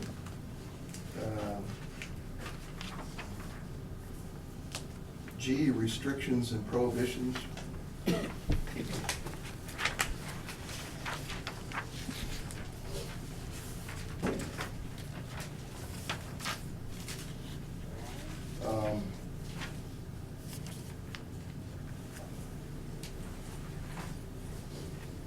It says the proposed uses shall not be located within 500 feet. A change that we made during our discussions was we should say marijuana establishments instead of proposed uses, just because marijuana establishments covers everything. And then we changed some of this. I have a question about part of this. We changed, you recommended changing this. We took out public swimming areas or pools, public library.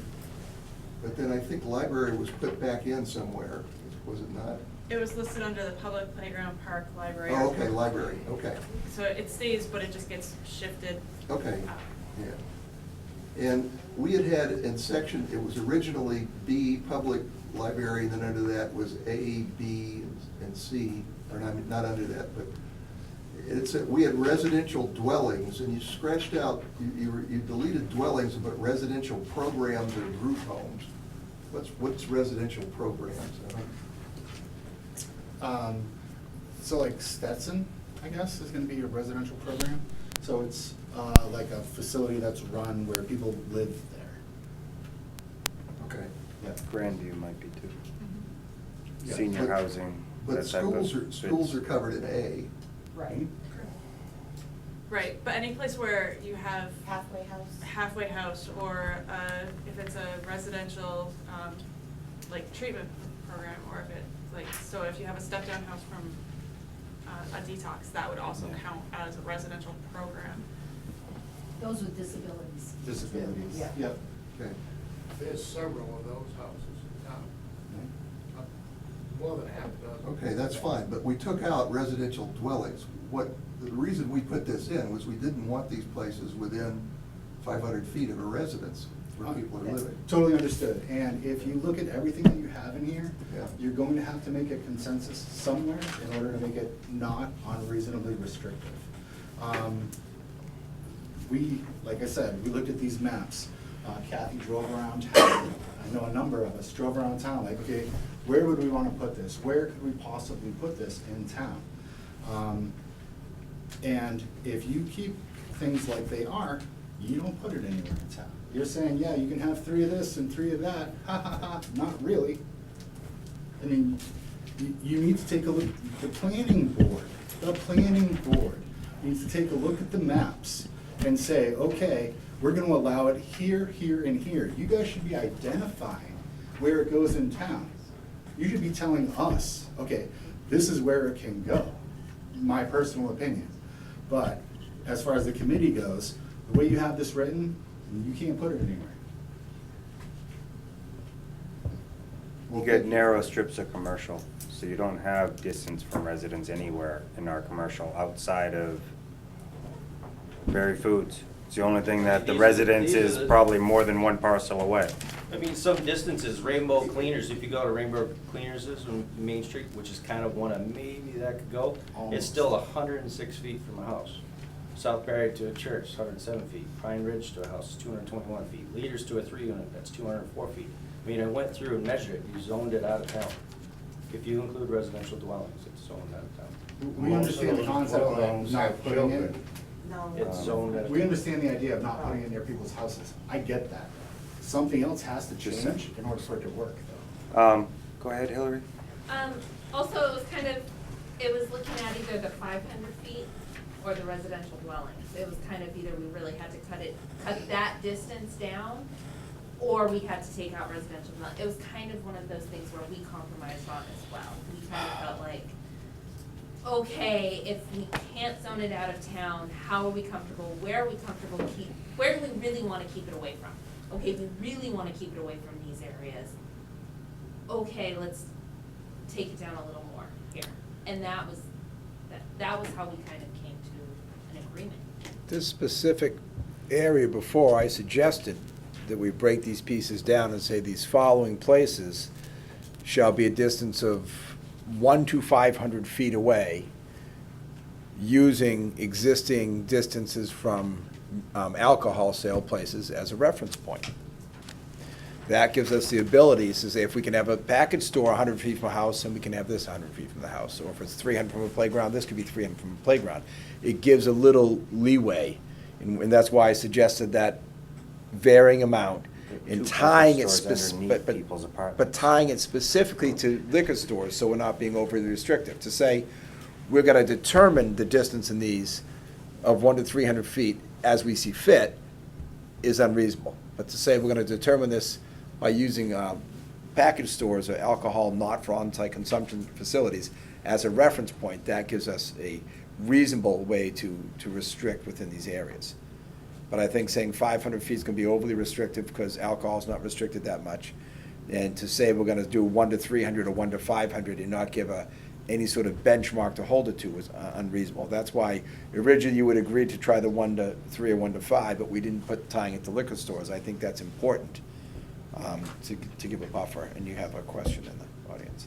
I think our issue with the 1 to any number to any number, is then it becomes a case-by-case thing, and then are we showing favoritism to Hence- any, so you need to, we felt very strongly that it needed to be very Hence, black and compared to the distance from existing alcohol sales. That's not But objective. That's 18 inches. But once again, the state law says. If So we that's can't not be- even 100 feet. But if That's the- 18 It's inches. not a sole use But if facility. the state The law apartment says. is above the alcohol package Yes. store.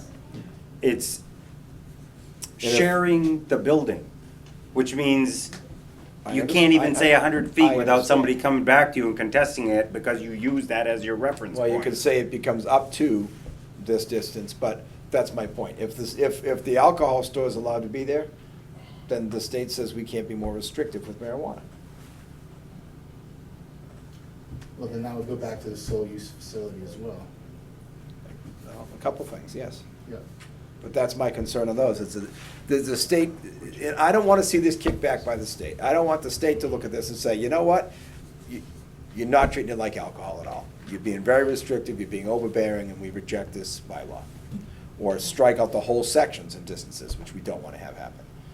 So I'm trying to come up with something that is enforceable and keep. Just a point of interest, that package store you're referring to was in before there were ever apartments up there. The marketplace as well as Russo's, there's 2 of them that have people living above them. Well, are you calling the marketplace a package store? They have a Al- package alcohol store sale. license, an off-premise license. They don't sell anything but beer and wine, correct? Alcohol. It doesn't off-site matter. consumption.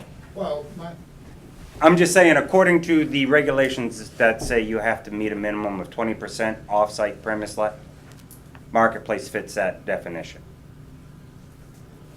I always thought a package store was. I shouldn't have used that term, Dennis. I follow what you mean, but it's any sales of off-premise alcohol, whether it's beer or beer and wine or hard alcohol, it all falls into that category of That's why when you off-premise. said package store, I immediately. I shouldn't have used that term. That was my mistake. I was just. That's not- thinking How about many it. selectmen would like to live within I 100 wasn't feet? done. Of what? Marijuana retailer? He wants all of it. I guess not. I personally wouldn't care. It's just another business to me. If it's a retail store, it's not even gonna affect me with the odor like it would an outdoor, and I live in an area where I might be affected by outdoor cultivation, and I'll have to learn to live with it.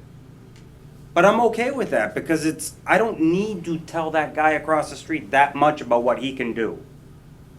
That's just and that's okay. I mean, that's strictly my opinion. This is not me trying to say other people should be like me. It's just, that's how I perceive it. So, I know what you're saying, Frank, and I don't think a lot of people in town are like me in that regard. The only part that would concern me from living near it, because of all the given restrictions that will happen for any of these sale facilities, was you look at Leicester, the traffic flow problems. If you wind up having some traffic impact, that's what would concern me. If I can't get home to my own house because everybody's coming there. And that's being addressed in other ways in here. People peeing But- in but- bushes and stuff but- like that. Right, but what the store sells, Go ahead. Yeah. I've driven past Sanctuary and Gardner 3 times this week. Like, the parking lot had a few cars in it. There was no traffic coming up to it. There was no anything. Like, I don't think traffic is an issue beyond Anytime I've driven opening by, I've weekend, seen the same. you know? Yeah, the first one that came into No, town they're open into to the state public. was a There's big huge deal. signs up, walk in, Let's get back to the welcome. No residential. appointment needed. Oh, yeah. They let they me start tell it you. only, and then they do walk-in. Thank you very much. We're just getting strictly back to the item about residential that was Yeah. brought up And at the let me start tell of you where this. this came from. When the planning board got involved after the popular referendum to approve use of marijuana and decriminalization of it in Massachusetts, we started looking, we read the draft law. We had a couple of public meetings in Barre, okay? We had about 50 people at each one, 40, 50 people. And we listened to what the citizens had to say, okay?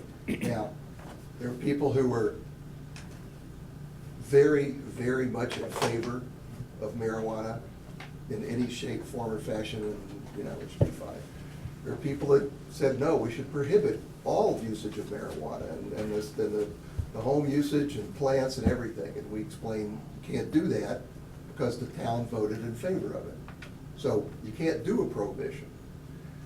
So we talked, we listened to a lot of what people said, but the one thing that we got over and over from a number of people was, we don't want a marijuana retail establishment in a residential neighborhood. We don't want it next to somebody's house, you know? Now, I don't know if you've driven past the place in Leicester, it's out of town. You know, we heard a lot of that we just don't want it, you know, we don't want it on the common. Now, we've got the common protected here. But that's what we heard of. So that's what we heard from people. So that's why this was in there. I totally understand. I caution you to allow it to come into town. No. The way this is written, you're not letting it go anywhere.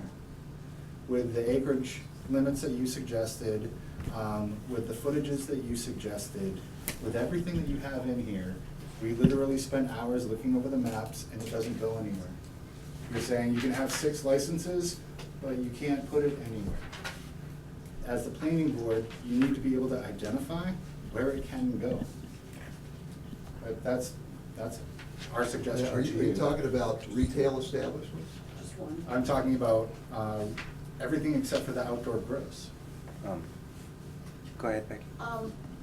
Just in reference to the Leicester thing, yes, it is away from the town center, but it is literally 50 feet from a residential house, and the town residents allowed it, and now that the traffic has eased up, they're fine. Are they? Yes. Good. The one thing I do want to bring up to this, though, is when you do identify restrictions and prohibitions, I hear more and more about this residential dwellings originally be about, I don't want a retailer next to my house. But these restrictions and prohibitions apply to every type of establishment. You don't have any exclusions here saying only this can't be near residential or this can't be near that. So everything you wrote here, except where you identify something that might be exempt, because you may have an outdoor that says you're exempt if such and such. applies to everything. So this isn't just restricting retail or growing, it's restricting, it could just be a warehouse of vans that do delivery for somebody. And all you see is people come in, park their private car, get the van and drive out and then go grab something from and then go deliver it to someone else and then they come back and park the van. So that's just all I'm saying is, right now, as I read it, maybe you find that is something you want to consider. Maybe you break certain things out and say, this applies to this type of facility, but maybe not that. And it helps, again, bridge that gap of how many lots are actually available and fit the criteria versus the public desires and wants that you've been hearing, and how you can try to meet both. I was just gonna say, one of the things that, the concern I had was, it's here, so we have to have it in town. And there are, I was concerned about the three areas where most of the people are in the three centers. So I checked on Google for like Salem and Uxbridge and Leicester. And they're all 2 miles away from the town common, and Northampton is 0.9 miles away from the town common. So hopefully we can work something out, but it also sounds like a zoning change, which takes a long time and will not work for the June meeting, so we need to work on something together. Okay. And I would say that we definitely were very conscious of the fact that whatever gets put to this town meeting is gonna come from the planning board. So these are simply suggestions of how we thought it might be able to be not overly restrictive, but that in the end, what comes to town meeting is gonna come from you guys, not. So it's gonna be your discussion, and these are just suggestions. Okay, we'll work on that one some. But your idea of 100 feet to 500 feet, I mean, we talked about that at one time. The problem with the over restriction is, since this town voted in majority to pass the state laws and to the permitted use of the possession of marijuana, that means the majority of the people in town are gonna support marijuana. So if the bylaws are restrictive to the point that they are now, when no one can have a retail establishment, the bylaw will be shot down, because the majority of the people in this town that have voted for it will be the same majority that will strike this down. And that's a concern. If we can't get a bylaw, that's my biggest concern. Any bylaw in place, I want something in place. As I wanted last year, I'd like to see something in place this year at the end of June. And we agree, so would we. Okay.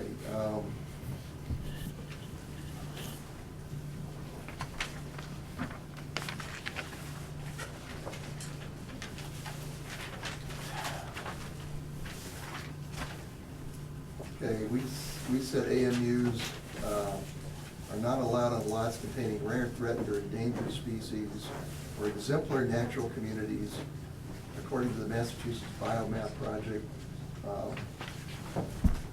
That came from one of the planning board members, and I will talk to that person, see about it. I'm not sure we have any of that anyway. Right. And who knows, maybe, depending on how it's introduced or affected, if it's an outdoor cultivation, it might actually help a certain species grow better. I mean, I leave that to biologists, because that's something I truly wouldn't know. But I would think any a general lot of people construction laws consider would that already restrict that. plant actually So I help think it's you, much better CO2 overreaching for processor than requirements. trees and all kinds of, I don't know. Yes, Chris? Floyd is the missing member from the planning board committee, so I texted him to find out where he was. He got called into work by Ed, his employer, and his response was, I read your review, everything looked good. Okay. Thank you, Floyd, via Chris. Okay, a few minor things here. Unless it was a text. There was a question, has legal counsel reviewed this? Legal counsel has reviewed it through the whole process. So the answer is yes. And now down to the numbers. The reason we, Just to touch on that, this bylaw applies to all marijuana facilities, either existing or proposed. So you're suggesting that the lawyer is okay with you guys creating a bylaw that then goes back and redoes an existing business? no, Okay. that needs to come out. Okay, I was just, because that was what that comment was referring to, so I just wanted to make sure. Thank you. Okay. The restriction of 3 indoor facilities and 3 outdoor facilities. It's not based on any science or anything, all right? We looked at the issues the town has had with solar facilities. And, you know, we got off to a slow start with solar. We didn't really know much about it, you know, and then it built up over time. A lot of opposition, a lot of people upset about it. We thought maybe it would make sense to restrict this in the beginning, get some facilities in town where they're allowed, and see how it goes. I agree with that, This as I can said always earlier. be changed. I Now, agree completely with that. It's going to be, well, they said this last year in the state. The state's trying to change the law that requires a 2/3 majority for zoning changes. They're trying to change that to just a simple majority, which I hope they do. Now, some people don't agree with that, but, you know, getting 2/3 of the people to vote for something is difficult. You know, It's how you prevent mob rule, though. But changing the laws, people move to a community with existing bylaws. Am I wrong? And to have that swing easily on a simple. Yeah, but. I like the you 2/3. could argue I know it's trouble with this, but I like the 2/3. But anyway, that's why we restricted it, to say, okay, let's start off with a few, see how this goes. And if we need to change this, I mean, we put in a fairly strict solar bylaw, and we got input from the folks in Barre that said, hey, you've basically restricted this, so we can't do it. We changed the bylaw, and that was approved in the December town meeting. And now we're allowing it in the, you know, out in the R80 areas.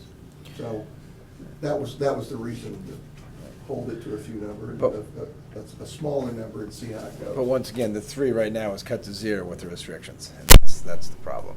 It's what? The 3 is cut to 0 with the restrictions. No, the outdoor is not. Not outdoor, but I mean Outdoor is for the other factors. We already got one indoor, and I Right. think that we can find another place for another one, but I Right. understand what you're saying. And like I said, the likelihood of someone coming in and spending that kind of money versus an outdoor facility, it's more likely we'll have another outdoor before we have another indoor. Yeah. But we don't want to stop it from happening, because that, I think, I would think potentially the indoor facility, when it's constructed right, is going to be better controlled, less impact on the environment, less impact on the neighbors. I expect when it's filtered right and built right, that's going to be our easier, less troublesome facility. Right. The things I worry about outside, the safety and security, someone's going to always be trying to get at that marijuana outside. They're going to have a task ahead of them to keep up with it, because that's a fact, that's going to happen. Right. And inside, I think that's less likely, but I'm less worried about restricting the inside than the outside. Yeah. Okay, section J, transfer, discontinuance of use. First 2 are okay, and then the last one, they said we'll remove all materials, plants, equipment, and other paraphernalia, blah, blah, blah, immediately following revocation or voiding of its DPH registration, or following the expiration, revocation, or voiding of its license issued by the commission. You recommended taking that out. Why is that? I don't understand. All we're saying is you gotta clean it up and get the stuff out of there. Sure. Tom? Are we're at J, is that where we're at? Yep. Yeah. J, Part 3. You don't make it, man. So you're questioning why we rewrote that, is that? Well, I'm questioning number 3. You I'm sorry, I took that out. I apologize, I wasn't prepared to speak on this, I'll have to look. The comment Sorry, Tom. Looks like in you crossed response out. is under it, why they were recommending taking it out. Is that's, At least if what I'm seeing on the screen here is what's on your paper, in quotes, they put what I believe they're trying to explain why they were. Now, did you, I'm sorry, I can't We had some Is color that- coding on here. is that the recommended replacement? You're saying No. substitute the one Yes, underneath so that? this Yes. is what it currently said, or what was proposed at town meeting. Okay. This is what we're suggesting that it say instead. Okay. The language was outdated, now that I read this, the Yeah. language is Okay. outdated. And not really It says same appropriate. again.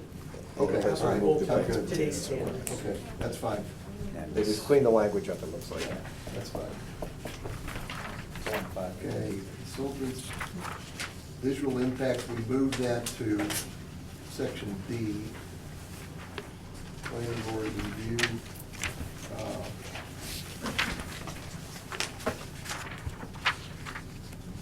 Right.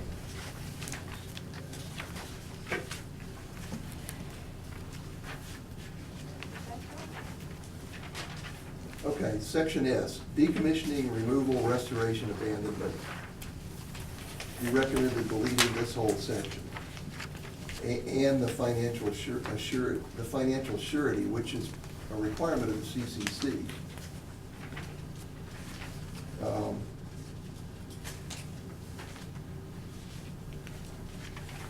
Well, we suggested moving parts. So some stuff got moved, not deleted. So, this section was moved up to be J3. We just was up higher, just because it made more sense with the decommissioning. It was part of The previous the comment. previous section. So, that we were just talking So about. where was it moved to, J? Yep. J3, the one where you were trying to, So so S1 seems like it was relevant to solar, but not necessarily relevant to. I think it's at the bottom of that sheet there.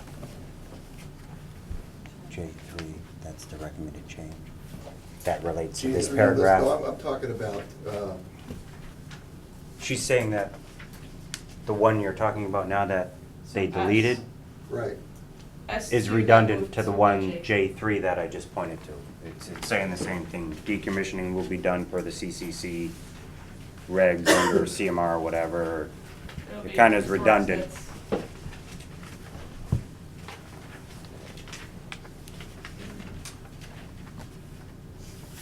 A lot So- of this section got moved under J. J3, J4, J5.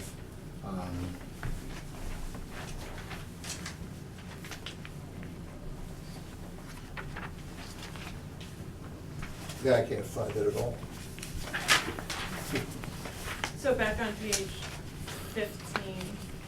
I don't have page numbers either. Sorry. No, it's not, Are you guys, like, if you choose a random page, does it have the same thing? So you printed with the same font size? Because if so, maybe you can count from the back how many pages Okay. he's got to get to it. Yeah. So what, this was put in here so that we don't have somebody that abandons a facility if they lose their license, if, you know, they go bankrupt or whatever. We put this in here that says, here's some things you gotta do. Now, are we saying we moved all of these or just some No, of so what these? we're saying is that, so section, so we created a new section, our J, where we just were talking about, a marijuana establishment permitted under this section will be required to remove all materials, plants, etc. Then we have section 4, which was removal and disposal of all solid and hazardous waste in accordance with local, state, and federal bylaws. And then section 5 was stabilization or revegetation of the site as necessary to minimize erosion. The planning board may allow the owner or operator to leave landscaping or below-grade foundations in order to minimize erosion and destruction of vegetation. So those, Can I take a stab at what he's driving at is, section 3, part B specifically refers to if they fail financially to complete the cleanup and we have to do it, that they're liable for it. He's looking at the financial portion of that, which doesn't seem to be compensated for anyway. I think the way this is written, because I think it's like, it speaks on removal of the building and all this stuff, which I think is absurd to think that the town would request someone, in the case of, say, a multi-million-dollar greenhouse, to remove it completely from the property. It Just values where the some assessment of the confusion- parcel in itself just by removing the property. What's that? it lessens the value of the town by removing a building that could be repurposed for other uses. And I think this is where some of the confusion comes in, where some of it was moved, some of it was scratched, because it kind of starts with the premise that it has to be completely removed, which I think is completely ridiculous. We weren't sure you weren't referring to solar in that particular case. So that's why we were just asking that question to relook at that. Okay, well, we'll go back and take a look at that. We didn't intend to tell you you gotta tear a building down. So Dennis finds something important to tell you. Decommission removal, proposal here, section R, number 2, just decommissioning, removal, and restoration. Oh, wait, I'm sorry, the one about the removal requirements. Structures that have a potential for future use are not required to be dismantled or demolished or rebuilt. All right, so it is in there. That would be R, you said section R? No, Yeah, but S1. It's towards the end of S1. Things here, my arm may not be yours. This is our most up-to-date Let me ask you, Dennis, from May 7th. Gotcha. in this situation, what would be a structure that does not have another purpose?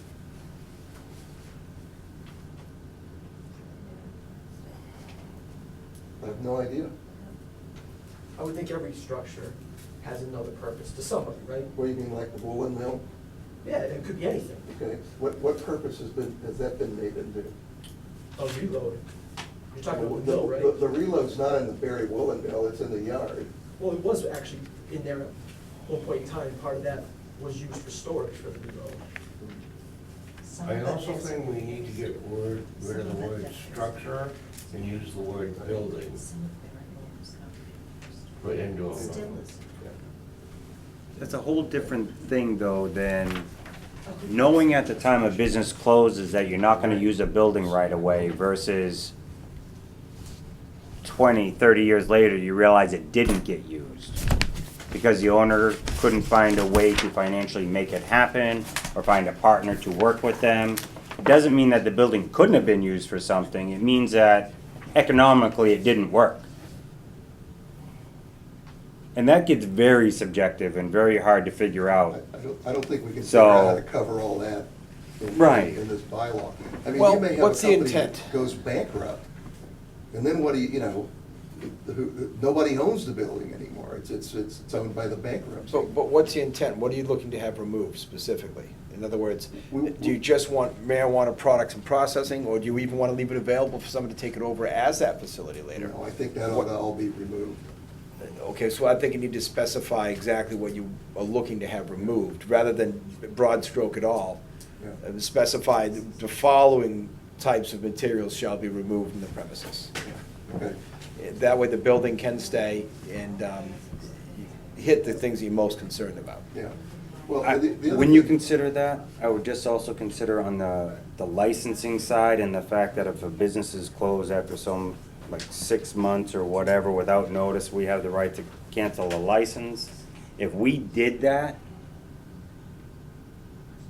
you're technically saying they have to destroy the building on their property. No. They're no longer allowed to do that business on that site. Their business is shut down because we took their license. That's the way I perceive this. So it could be a brand-new building that's only been there 5 years, and you're saying, take it down. It's been contaminated by The way a it's plant. worded. Yeah, all right, that's not what we intend. No, What we so that's intend- why I'm just saying, Yeah. think about it, because Yeah. there is a relationship to our bylaw All right. that might, that's all. And if somebody did make the business work, and another person was interested in giving it a try, maybe it's worthwhile to leave certain aspects intact, that it might be, if it's in our best interest to have the facility in the first place, to keep it somewhat intact, where someone else could come up with a new host agreement, meet all your requirements, and make a better run of it under a different management. Yeah. What we're trying to do with this is if a business goes out of business for whatever reason, bankruptcy, whatever, we don't want the town to be left with a piece of property that it's gonna cost a huge amount of money to fix, Like the apartments up in Petersham, the thing right on the common there that used to be some some seminar place or Nichawang something. Niche- Town of Petersham has received bids. It's gonna cost $750,000 to tear that down and cart it away. You know, that's what we're trying to do, so that we don't end up where the town's gotta deal with something like that. I mean, it's like, if somebody told us now you gotta get rid of the Barre woolen mill, the town of Barre doesn't have enough money to do that. We couldn't do that. That'd be a $2 or $3 million job. So that's what we were trying to do. So all new businesses that come into town are gonna be, are you gonna have this for? I'm not trying to write a bylaw for all the businesses that come into town. I'm trying to write a bylaw for the marijuana establishments that come into town. But you are referencing every other business in town. Oh, in other Tom. zones. Dennis, you had a comment? What if the marijuana grower or whatever, they're not the owner of the property? They're the leaseholder. What role does the CCC have in when, for some reason, they don't pay their taxes, or they're in violation, gross violation of whatever rules that may have been broken? Isn't the CCC the dominant fraction that they have the authority over whether to shut them down? And who would a bond or whatever be held in lieu of with, like, a decommissioning? But then Greg said, well, what if another company wants to just come right in and take over the existing business? Like, let's just use apples and oranges here. You got a car dealership that goes bankrupt. Why would you tear the place apart when another car dealer can go right in and take it over? And to go back to the Barre Wool buildings, Higgins Energy, years ago when Ronnie was first expanding, not only used the Nornay building, but he used the one across the street up until you built the new building, correct? Yep. So they, if it weren't for, I'm not tooting their horn, but if it wasn't for their occupying those buildings, those would have been demolished years ago. And one of those buildings is being demoed this spring, and a new building put in its footprint. So, I mean, yeah, that Barre Wool closed in, what, 74-ish, I think? And it's a Maybe, sad thing that the building, once the roof goes, that's it. And that's, I think, is why you guys got out of the Nornay building, was the roof caved in and their product would get ruined in there, so they went and moved across the street. But- We could maybe recommend a Board of Health a building evaluation of the property to make sure that articles aren't on the property that shouldn't be there, designate things we want to have removed or cleaned up, storage of units or whatever's outside that we might not want in the grounds. And the building department could look at the structure and say, safety-wise, we need these things done. All right. I I don't disagree with that.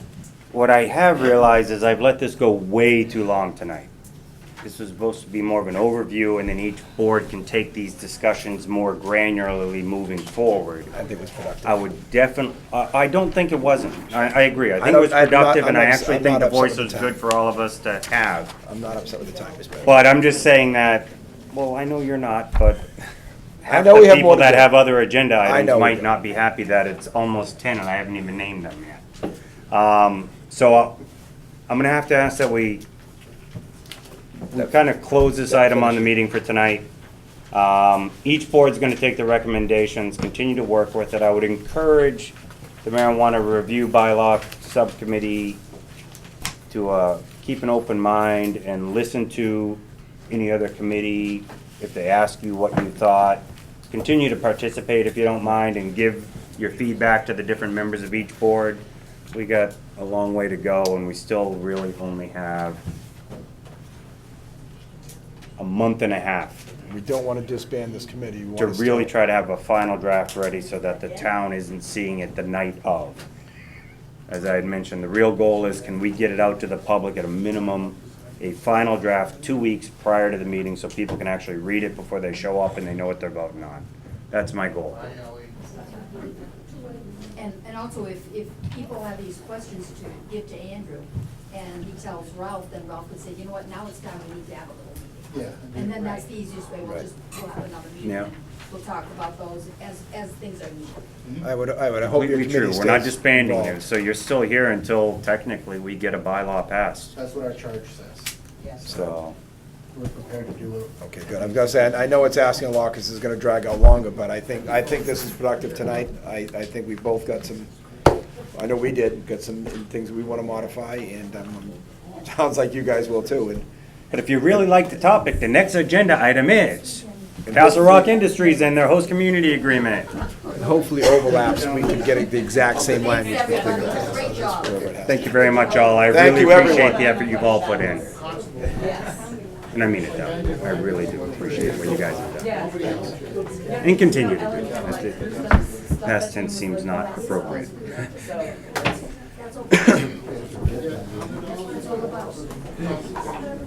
How about a free cup of coffee? Okay, then.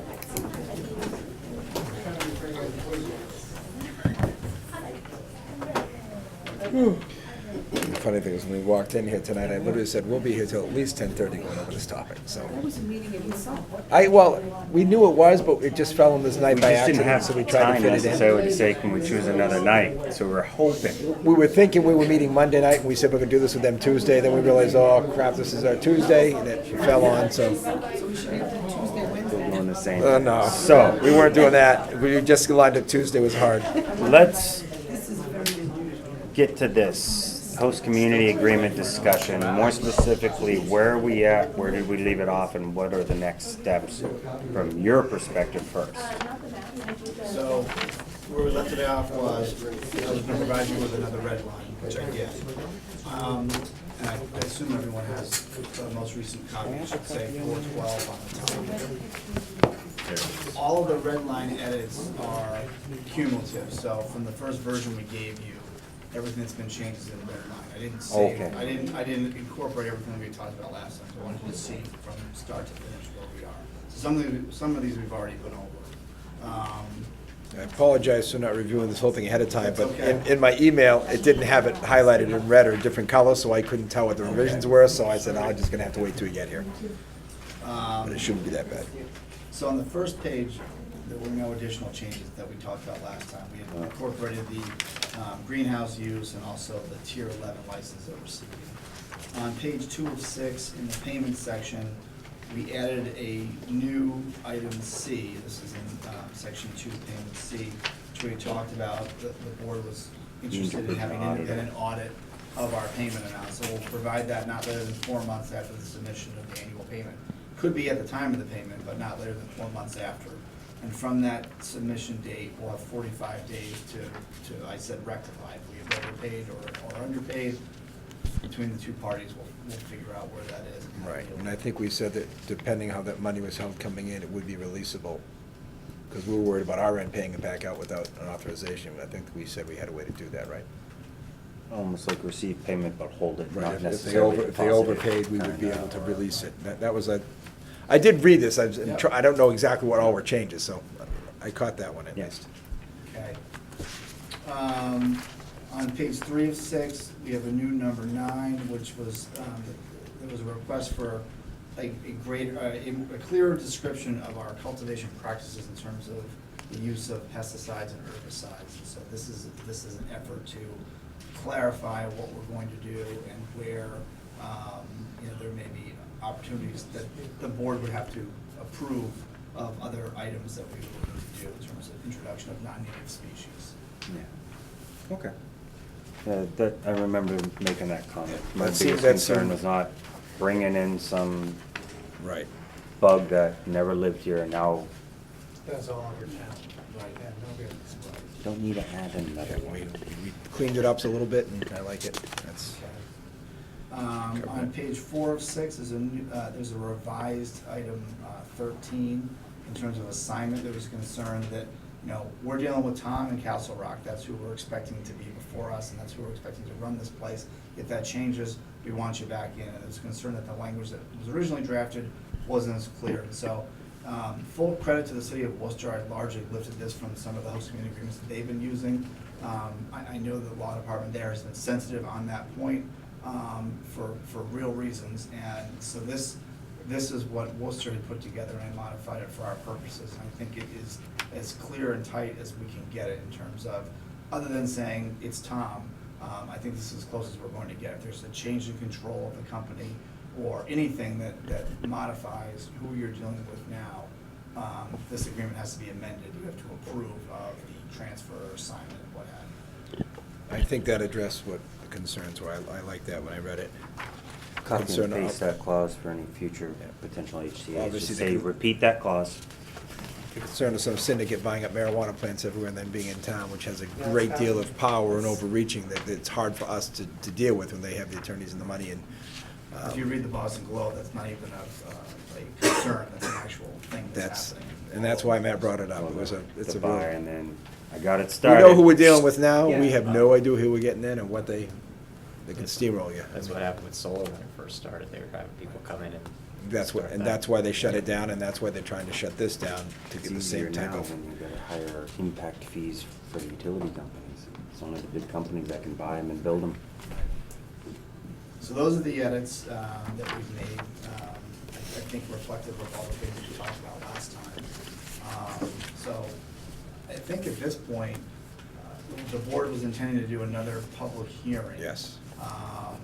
Not just a meeting, but another advertised public hearing before deliberating on executing the agreement. So that's, I think, where things stand from our perspective. Yep. I am happy with the modifications, and I would be willing to move forward with the public hearing at our next meeting. We should have the posting time for it, and, Yeah, and I actually think After which because we of could- where we're at in a month, the next meeting is actually like a 3 week, so we got a Yeah. little bit more time to actually It's- process the public notice and all that. So we could do Work timing May well. 6th at 6:30. at the Yeah, I'd conclusion like of to that do meeting- that. I would like to, um, send a copy of the latest revision to the planning board, and once again, see if they have any comments. I would like to see if they're willing to give us any comments that they might be able to provide on or before that date. If not, just let them know it's a public hearing, they're welcome to attend. I'll post the revised copy on the town website too for public view prior to. And we'd assume no changes. As hopefully, long as after it's that. clear, like, Not put with the that- draft watermark on it or something. Don't Yeah. let it go posted without clearly identifying what it is. Proposed draft. Um, But if we do that and it goes well on the 6th, I would still say we have one more time to meet in case there's any issues or changes before we sign and agree to it. But I would think, hopefully, in the 6th, we'll have it agreed to and present it. And then we'll still take a meeting after that before we sign it, I would think. That's what I think. The hope is what End we're of presenting May. is the final on the 6th. But if we get legitimate, appropriate comments that say, hey, maybe we should think about, we may have to do one little last draft and then execute a couple weeks And later. I'd rather pause anyways, rather than plan, and if no comment, execute. I'd rather just plan the 2 weeks and execute in the end of May. And that's still pretty expedient, and that gets you guys on your Looking at way. May 20th, you likely will be able to walk out of here without any, as long as nothing major comes up in Nothing our executed. public hearing process. That would be Or fabulous. Dylan comes out of the blue and says, I finally got to read this thing. You What, guys are you have no crazy? clue what you've been talking about, and that's okay. If that's what he does, that's why he's on the board. So, yeah, don't hesitate because you got caught in the middle of something, thinking you don't have to just jump right in, and we do our best to represent the town. And actually, a fresh new opinion sometimes to get something we haven't thought of yet, because we've been spinning in circles in this for 2 years now. Collectively for all the things, so. See, your ownership can't change, but we can change like every year. That's right, yep. And you just get to ride the wave and hope it's okay. Pretty I'm much what sorry. I'm doing. Hopefully. It's it getting doesn't- late. It's okay. My humor's even, it's worse No, than- but it was no, it's unfortunately not. true. I'm just That's- more that's- aware that that's- it's bad. This, So I'm comfortable with this. I don't know about you guys. Yep. Do we have any more comments? You guys have any other thoughts on this? Then, okay, we're not asking for another revision, so we're just gonna go through the public hearing notice. Public hearing will be the 6th. May 6th, we'll have a public hearing. Probably plan to do it at the start of the meeting around 6:30. If it goes like this, it'll be done by 6:45. And then within 2 weeks, we'll probably have an executed contract. I hope that the last 2 hours was at least educational for what's going on and what's coming down the pipe. It was, I mean, you know. I know it's frustrating, but it's, You know, I've attended a lot of your meetings, and I've attended a lot of the planning board meetings, and only one of the subcommittees meeting, but, you know, it must be very stressful for all of you. It's a lot of work, and, you know, it keeps coming up over and over again, and my hope is that we'll get bylaws passed in June, and I'm hoping that our presence with an executed HCA will be helpful, not a hindrance. Like, we produced this document with these folks based on what we want you to vote on. Hopefully it'll be helpful. I don't think you guys are gonna have a problem. You know, I just think it's. You can hear our concerns, and we're not, I think they feel that we're fighting them and trying to take power away from them, which is not the case. We're just worried about conflicting. There's no clearly defined role from the state as, this is for the planning board to settle, and this is for the selectmen to settle and do your own parts. There's overlaps in trying to figure out how it fits in without, there's a lot of type A personalities going on. We don't want to offend one another, but we have our opinions, and we're trying to express them without offending each other. And I think we all agree on one thing, is we want some bylaws in place. They can always be modified, always be modified.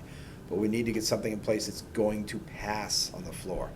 And that's why our concern comes out with some of their things, not because we disrespect what they've done. They put a tremendous amount of work into it. And we understand where they're coming from, all these issues, but there's other sides to it that give us concern that might get bounced, and we don't want that. We don't want this bounced again. Because then that all falls on our lap while it's bounced. If it goes without anything, then it's everything on us the whole way through. And we like sharing that responsibility and burden with others. I do anyways. You know, so. And I'm sorry, but we like spending a long night while you listen to us talk about something else that really wasn't completely on top of your issue. No, but it really was. And then we It give you was 10 on minutes topic and at boom, least, you're but done. Thank you. It was on topic, and you see that we don't take it lightly. No one's really for or against it, trying to stop it or help, but we're trying to do what we're supposed to do. And it's just, you know, finding that middle ground. That's why the 2/3 vote thing, that's tough in the town floor, because if 55% of the town wants and 45 don't, it's hard to get 66% that'll agree to some law in between, so. So here's gonna be the fun part. Now that the entire planning board left, we're gonna open the warrant and close it for 5 minutes. And there's only gonna be 3 things on the town warrant this year. That's Just 'cause I his do dry have sense that of power. humor at this late hour. I do have that power that I would never use that way. Good thing you said that, you're on camera, right? I don't have a clue if they believe me, whether they believe the first half of my conversation or the second, I don't know. But I think my actions speak for themselves. So, thank you very much. Thank you. What I'll do is I'll do a clean version of this with the draft watermark and send it off to Andrew, so you'll have that Thanks a copy lot, for the much hearing. appreciated. Someone taking work off your desk. What the hey? Doesn't happen. Also a way of him making sure we don't screw it up. Which is good professionalism. That I'm being not said, knocking that. check the draft against it, make sure the language doesn't change. Dot your I, cross your T.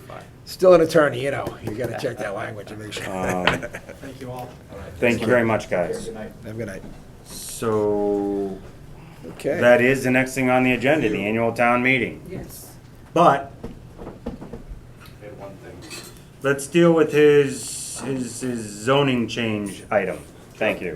Make it quick. Am I correct? That's the one thing you're still here for? My father, he had to go to a stove meeting in California, so here I am. Oh, poor guy. Next to Disneyland, no less. Isn't everything next to Disneyland? We are looking to build a solar field behind our store, and we've run into some zoning issues. Because the new zoning bylaw doesn't quite account for what we run into with our piece of property. So the biggest thing, I've only got one copy of this color, but we've got 3 different types of zones on this 72-acre piece of property. Okay. there's business commercial, which we had, there was a small piece of business commercial there, and my father went in front of the town meeting and got it increased to the 30-acre piece before we built the store. So that's why you see this big red here.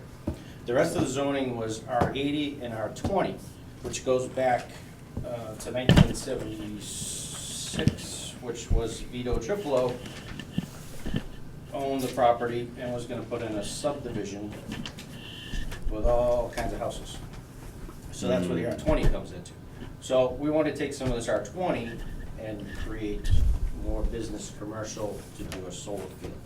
So my father and I have been to the planning board, and this has been ongoing for a while, and their suggestion, due to the fact that we got R80, R20 in business commercial, was why don't you just seek approval to make it more business commercial? So the solar field will sit in the business commercial area. Jim Baird, talked to Jim Baird, okayed it, gave us this idea. So here we are. So this is the final plan from yesterday. We went to the planning board a couple weeks ago with this plan, and they said, well, what about this circle right here? It's, well, it was kind of wetlands, but we'll rezone it and add onto it. So yesterday I got the final copy from our assessor, from Alfred. Hmm. mind, Kristen, because I'm right up there. Okay. Professional land survey, So I right. wanna know what that is. So basically, this is with the recommendations, been to the planning board, recommended. We still have to go back to them for favorable vote, still has to go back for public opinion.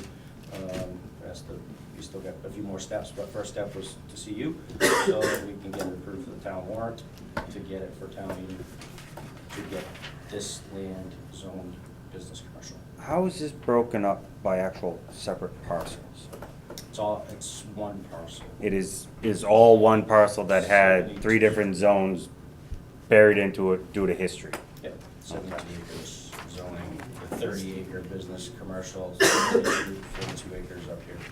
That's one thing that we were looking at recently, is the fact that there are a number of parcels in town that the zoning lines do not follow property lines, because the zoning laws are more like just, here we want this area, rather than actually following the property lines. Well, we'll have to put that on the planning board's agenda someday. Well, no, make a request. It's So not- you're looking at solar in both of these shaded areas? Yes, yeah. So it would be the red, and then this would become red if approved at the town meeting to be business commercial. And along this edge of Worcester Road, are there houses here now, or is this Those are just? houses, They yes. are houses there now. So what kind of buffer do we have between the houses, and have we done any That would be, conversations with the that's a whole nother different abutters? conversation. That's, a whole- I'm that's just a whole curious. different with the solar. Yeah. You know, obviously, we are, my mother is, she's worried, because her house is at the top of this hill. Yeah. And certainly she's certainly worried about line of sight. So where are you putting, So here is, This is me. Here's you, so we're here, there's still this R20 zone right here, which, here's the full version. So this is the R20 zone version, that Okay. abuts your line. Yep. And we are cutting this line right here for the potential business commercial property. so then your solar is gonna go where? In the business commercial zone. Here? You sit behind the business. Here's the store, store's Yeah. right there. So you know, they've gotta do the final map of where Yeah. it's gonna be, but it's certainly a long ways from your house, and Yeah, you'll yeah. never see it from your house. Well, it looks like it's 200 feet off the end of Deborah Lane, roughly. Roughly, well, Deborah Lane technically is our lower, if you look at this plan here, Deborah Goes Lane is right our down to lower the store. driveway. Deborah Lane goes all the way through.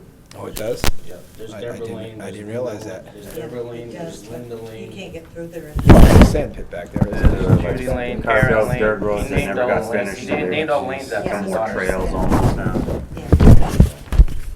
I know, it's a different. So then, the houses along 122, most of those are up near the road front anyway, so this is, but Yep. that's always just my concern with solar, you're literally in someone's Anyway, backyard. places What- back there. But How would you want that in your backyard versus, I know up on this end off of Deborah Lane up the end that we know is there with the houses. This is gonna be a lot of woods between that still, I would assume. Those couple 100 yards are feet are wooded, I think. Oh, yeah, oh, yeah. And there's not much up in this end, right? Yes, you Is won't. there anything out this There's side? nothing. This is all, Be taking trees down here for the solar? no, there wouldn't be any. Which way are the solar? There wouldn't be any faced? trees removed from the R20 zone. Okay.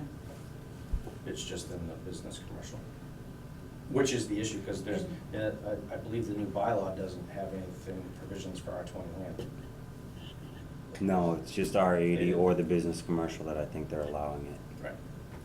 Unless it's roof mounted on private homes. which is No the- ground mount, right. No ground mounted photovoltaic, right. Ground mounts. So, and this goes out, you know, we own all the way back to here, which connects DJP's property, that's this property right here. There's some town of Barre property. Top of the Oh, right, Town of Barre property. It's up by top the of the hill. landfill that they've been talking about putting solar up on the landfill. So this piece is the one that's, you're trying to have rezoned? Both, these two, the two shaded both. areas. To business commercial. This is the current zone, and we're looking to get these two shaded areas zoned to business commercial.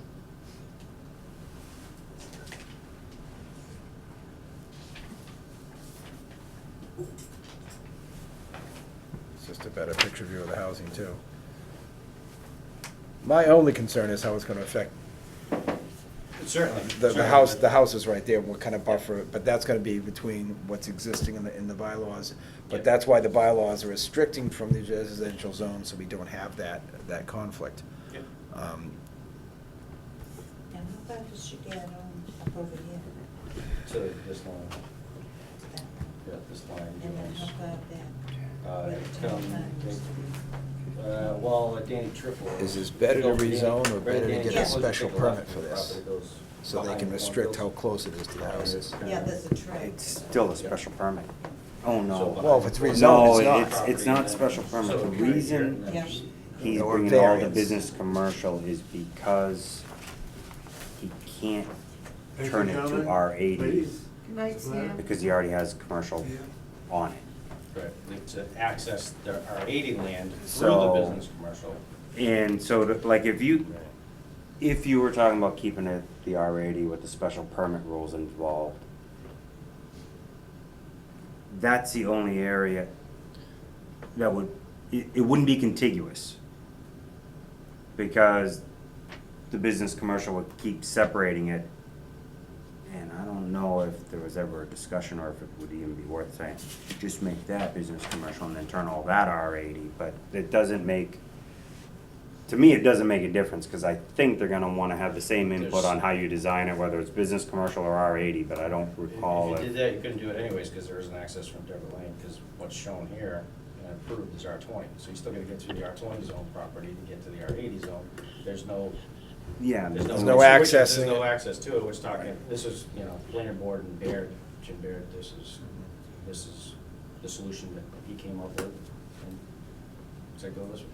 So here we are. So the intent is turn it all into business commercial, and Yep. the total, you're adding about 15 and a half acres to the existing business 30. commercial, so 30 there, so, okay. Yeah, so 10.4 there, 4.8 here, an existing 30. Of which you probably got, what, maybe 10 of the 30 that might, maybe 15 of it's still solar developable? Because, I mean, you got your footprint of the business, right? So we can't go further back into this area, wetlands issues. Okay. It actually looks pretty steep, too. Does that drop off It is. there pretty good? It is pretty steep. Yeah, well, this is the existing gravel pit. You'll see there's, Oh, okay. the gravel pit, we call it the gravel pit, but that was the gravel that was hauled out to make the across the street, the, whatever they call it. Medical center? Health center, yeah. Okay. So that was back in the 80s. I'm all for it, go ahead. Yeah, like I said, my only concern ever is affecting someone else's right to enjoy their property. Obviously, all this is buffered, you guys own a bunch of land, and I think it's a good commercial, It's not gonna affect the. commercial use back there, so. The land either. The It's, solar field will be up on. It's gonna be seen from this side if ever, because this is What your I'm south thinking side is water. exposure. Yeah. Because there's a, So he's not gonna wanna put a lot on this side, because it's on the wrong side of the hill. Right. Goes right Pointing through north. here. That's why there's nothing. And this is also, It comes down I mean, here, you don't too. see past this building from the Because road, it let goes alone all the behind way up my the hill house. here. You're not gonna see Right that down at all. But I don't know what they It's see like from a down river. Farm Road, looking All the back time. up the hill the other way. Yeah, I don't know, the but that's- wetlands but that's- side I wondered is if there you and there and there. have problems, which. There's you places in won't town you dig might see it from a in. distance, but I'm less Right. concerned about seeing something from a distance than I am from Yeah, 'cause we have people all that are the right water there, but. problems in the back. So if this is approved at town meeting to be the business commercial, obviously, if we move forward with the solar aspect of it, that would have to be to meet all the setbacks and site plan requirements and all of that stuff, which is hard to delineate. If you tried to delineate that out of here, you'd have like a little strip of R20 in between some business commercial, but it's just. Yeah, but It's obviously not worth that. the idea of the setbacks, and they made them, is to make it so it's not gonna be a offense to anyone. So I think, I would hope they have that covered well enough. Yeah. Cause obviously we're, converting, we're putting it where it wasn't before, but I trust that they'll, You plan to connect behind the meter in the building or stand alone with the new service right off of, Currently, the Road? plan is to come up the lower driveway Okay. with this service and come around. That's kind of the idea. We've considered coming this way, but again, it comes down to, some of it comes down to the frontage. We need to not only with this determine where we're gonna pull our frontage from 122. Yeah. We still have to have frontage, discussing this with the planning board. And then was it 100 feet of frontage? Is it 200 feet of frontage? And we couldn't answer those questions because we're dealing with three different zones, R20, R80. But it's business commercial, right? But then if you took some of the R80 land in the back, let's say we stuck, just we're over here, then is it 200 feet of frontage or 100 feet of frontage? And then, same thing, on the R20, if we used that on the R20, so, just so many questions were raised, and here it's just like, just get its own business. Well, here's commercial. your best answer. Your R20's covered because you still got Deborah Lane in there. You got all the frontage for all the R20 because it's not broken into sub-parcels yet, right? Right. So, yeah, the R80 is still the question, I guess. Yeah.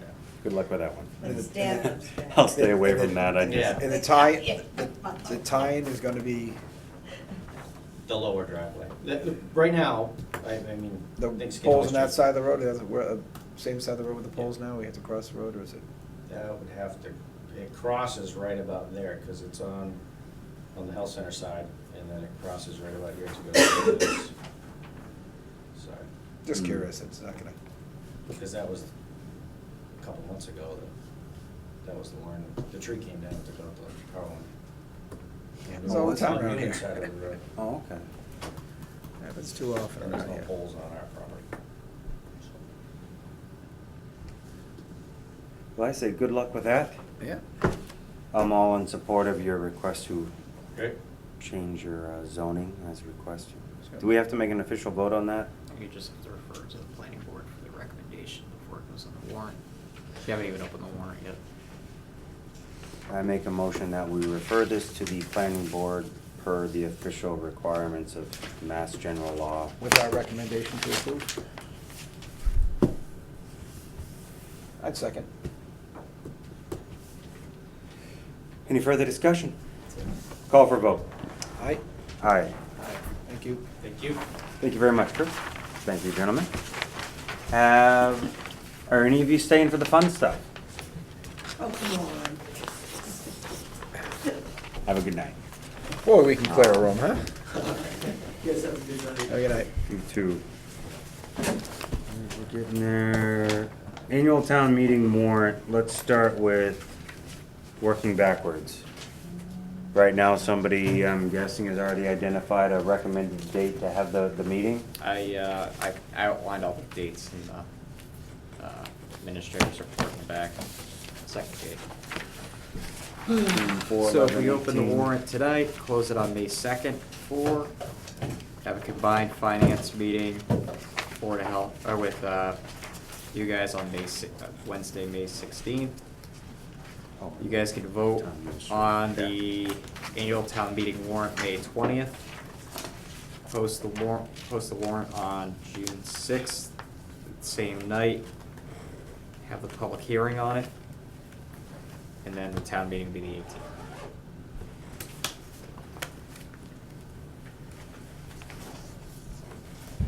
So the public hearing will be June 6th? June 6th, yes. Just about the same days as last year, just off by one day. Are we fairly comfortable that June 6th?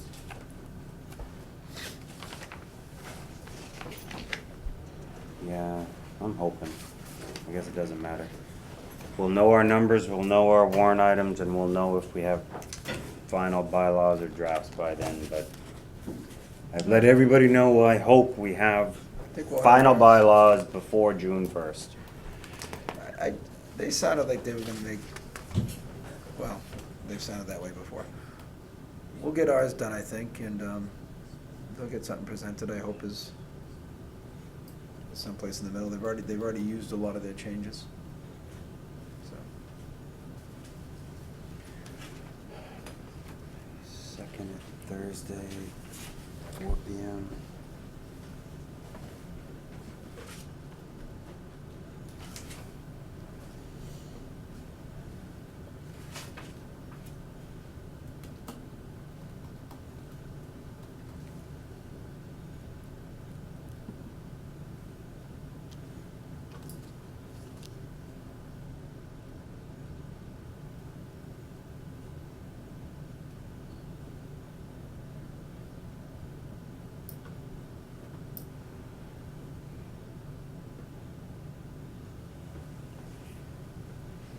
Make a motion to accept the schedule as noted.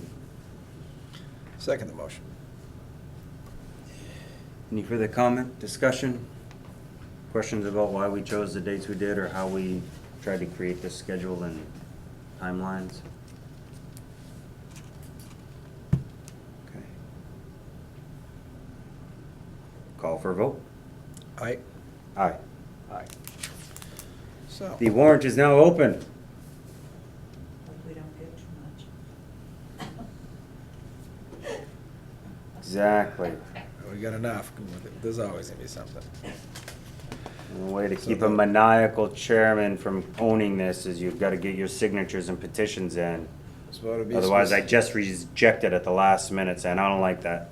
So to be specific, the warrant is now open. It will close May 2nd at 4 p.m. Clock is ticking. Exactly. So thank you. We should probably put on the next agenda any items we specifically want to make sure we have included that we may feel is beneficial that we might sponsor or have put on.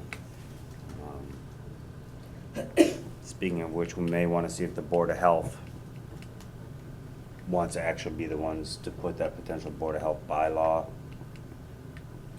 and make the For the request order. officially saying, yes, we agree, we would like to put this bylaw on the, And we need to do some quick research and see if we have the authority to do that type of air sampling and enforcement, or if it has to go through the state. I would think we're gonna be able to, but we don't wanna have that come back again. I don't know who we'd call for it, but the Board of Health may already know the answer. yeah, and What we I'm need to do. guessing at some point there might actually be a contact with the CCC that you can reach out with a question like that and they'll tell you if something's already been determined I or bet- would be. I'd be shocked if it's been determined already, why they're still thumbing their way through it as well. All right. Big overview, if you don't mind right now, the library occupancy agreement. Yep, so this is basically just that Thanks, draft. Claire. You have a good night. The draft agreement that we discussed that basically more formalizes the relationship between what is the BLA that owns the building, ourselves as the Board of Selectmen, in issuing the budget and personnel oversight, and the Library Board of Trustees, who acts as the advisory group to the library. So, and we know that in the past, way in the past, it was always just the BLA ran the library and had of town involvement. And then at some point when they ran into some financial troubles, the town started to get involved, but there was never any formal agreement that kind of said what the town's role was with the BLA. And now they're looking into now we're at the point where they're, futuristically looking at capital expenditures. And so let's get, before those capital expenditures come on, let's get an agreement in place that kind of says where everybody's role stands on this.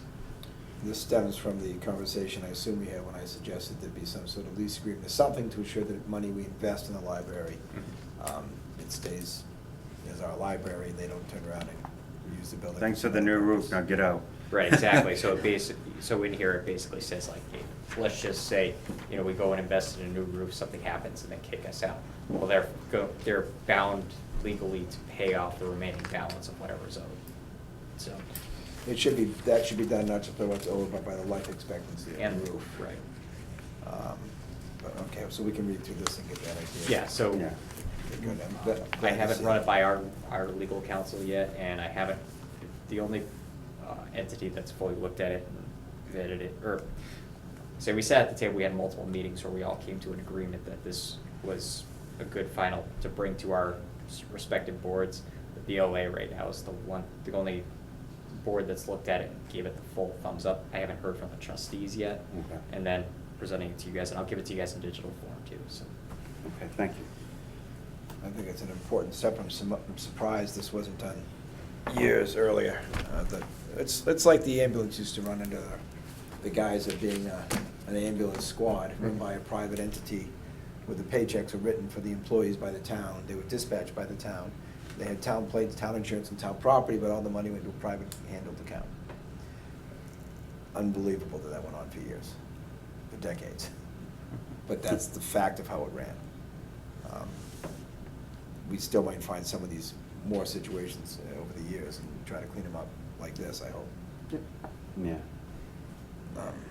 Next item, declaration of surplus property. Yep, so that was Is that just the pickup? just the pickup truck. I did ask the fire department if they had any use for it, and they said it was a little too far gone for their uses. Okay. You didn't specifically suggest a use I had in mind for him? No, I talked to Rob, I asked him if he had any specific use for it, and he said, My thought was they got the quad and the trailer from the police department before that went to surplus. And it sits there waiting to be towed, so the policy by the fire chief is if we need the vehicle, someone takes the chief car down there or one of the white cars down there, hooks up to it and brings it to wherever it needs to go. And I thought, well, if there's a four-wheel drive pickup that we can leave permanently attached to it, that might be a smart thing. But if he doesn't want it, he won't use it if we give it to him, so it would be pointless. So. Did we reach out to see if the school district has any interest? I did not, no. Well, it is, I would doubt it. They buy. It's got some significant body weight to it. Yeah. Okay. It's rusty. It's just a low mileage four-wheel drive, so it's good for pushing through something, but it's not great for everyday use or for public show. How many miles do we have on? Like 40-something thousand. 47,000. Really not many. It's just rusted out. It just has, Is it the frame or the body that's rusted? Body. I believe it's I body. have some better pictures here. You're gonna spend more than 14,000 to fix the rust? Because this is gonna be valued four-wheel drive with only 40,000 on it. It's gonna be at least 14,000 valuation. It's a small size. It's My Colorado with 45,000 on it, four-wheel drive, in 2012 cost $14,000. I think the price is very low. Yeah, I look at this, if I was on municipal to buy something, it'd be something worth snagging because I think it's valuable, but. It's kind of, Yeah, you're popping off the whole bed and putting a new bed on. The fenders come with it. Some of these trucks, let me rephrase that. It is an 01, so we're talking 18. surface rust. On the frame? 18 years old. It's not 2 or 3. It's 18 years old. Just at low mileage. 18 years old? 18 years old. It's low mileage. 2001. They haven't Why do driven they it much. need another one? They don't use it. Why do they need another one? Good question. You got 40,000 on it for 18 years? Drive around town. No, not often. Not for 18 years. Well, I don't know if we owned it for 18 years though. Did the town buy it newer? No, I got you, and that's They more than might have- likely the story, there's more to it. They I'm probably just- picked it up surplus for 2 years. But no, like, wow. somebody's gonna pick that Better up. understanding. You can see Somebody's some gonna of the pick that up, chipping take off the engine and drive off line the out of it for a frame. couple grand and be happy with it, 'cause it's got low miles. I got Someone's you. gonna grab the drive line out of it and use it. The odometer spun around, that's why it looks It like might it's have stopped working 45,000. a while This is, ago. this is My- not my a, thought was just that if they're gonna take this is a something Ferris off- Bueller's off-road Day for Off brush thing, fire, sitting it's it gonna on the be thing up in we don't care reverse. about. Okay, all right, never That was mind. my thought. If something went to brush fires, you beat this up off-road, you don't care what happens to it. That was my thought. But if they doesn't wanna deal with it, doesn't want it, then, all right, then certainly dispose of it. I guess, do we have a motion to put the truck on municipal bid? As So moved. surplus. So moved. Any further discussions? Call for vote. Aye. Aye. Aye. Thank you. That call for vote was technically a second. I was, okay. Later than, yes. Okay. So Glenn. Well, health and safety plan, can you give us a big point thing, or do we need to make a vote on this right now? Because I realize we I'm not can prepared.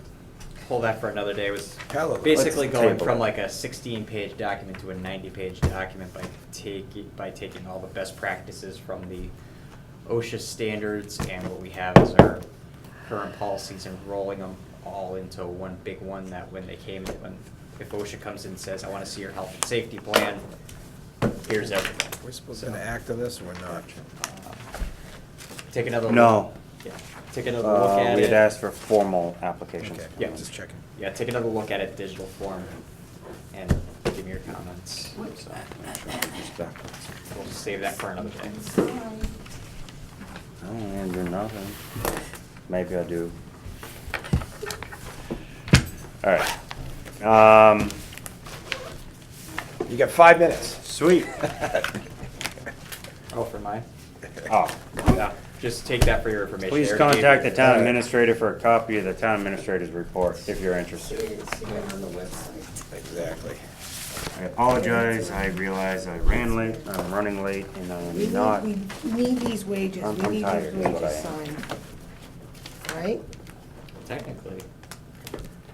I Actually, signed the that's- wages. Wages are that's the signed by wages, the chair. the chair, Yeah. and the minutes are signed by the clerk. Clerk. The Okay. clerk How will sign the convenient, minutes. now you got them right. And even the in best front of you. part is, the town administrator is supposed to sign I'm all just that. gonna give you everything and you can pass it around. To be done, What do I got final. here? What? Wait a minute, there's, It's I 3 of the didn't same make one. 3 copies of the same, Oh, so basically I didn't have to make, yeah, I know. do I need to sign all 3?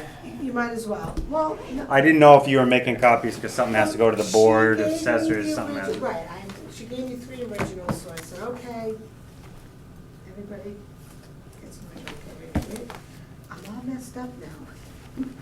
Works for me, I understand. Did I miss the email for the warrants? Because I was looking and I never remember That what gave the weekend it's outs- on, but I didn't get an email that I found for the The warrants. outline of the warrant period. So. No, I mean the payroll warrants and the AP. No, that, I got I something didn't- saying the general budget spreadsheet that says, here's the new totals of what's been encumbered, what hasn't. Yeah.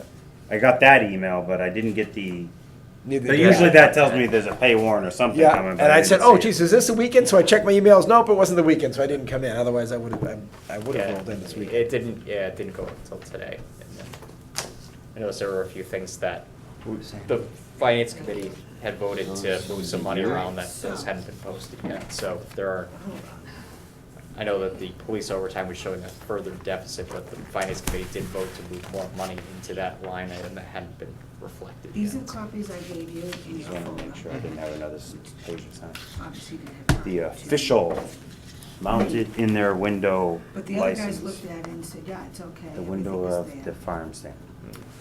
So you just basically have to. No, it's, That's just one of them. I'm glad they're doing it, because it probably means they're like, Matt? When you see White Not- Rabbit, I'm like, are they selling Excuse rabbit me. meat? Are they selling Testify. vegetables? What are they selling? I wasn't being He's doing facetious. it. I'm like, I couldn't tell if they were like a rabbit farm selling meats or if they Today's the were, date, he's Okay. proving you know, it. I'm He's just curious what was signed. sent out there, you know?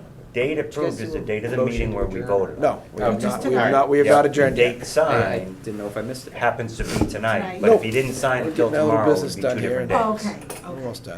okay, Ah, okay. okay. that's, And then the April 1st. really, I said just- probably 4 hours. I was bring telling that people, it'd be back about in. 10:30 tonight. That wasn't a bad guess. I really thought that would take a while, but I wanted to go through that too. So you want, two of us have signed it, so it's not like if you don't sign it, I the don't, world I'll won't look get through it paid. another day, but I'm not gonna, I'm gonna go through it before I sign it. And I'm not gonna do it tonight. Gotcha. But they can go ahead and process it with two of us, and I can review it later. I like to Right, go you through did it. that. I like to go through it. I just, yeah. That's the whole thing, the board configuration. Give me my stuff. When to one go on. meeting puts you beyond capacity of a binder, Yeah. you realize you might have needed to see if you could balance the agenda better, but So I didn't print out the health. he had and safety. asked and I had thought and I'd like, yes, maybe, no, let's try to get it done. And then I should have known. That's a lot of stuff. Wait. But, Oh, Wait, did we officially nope, adjourn? we did not yet. Motion to adjourn, Second. hold on. call for vote, Aye. aye. It's okay. It's being recorded on the camera.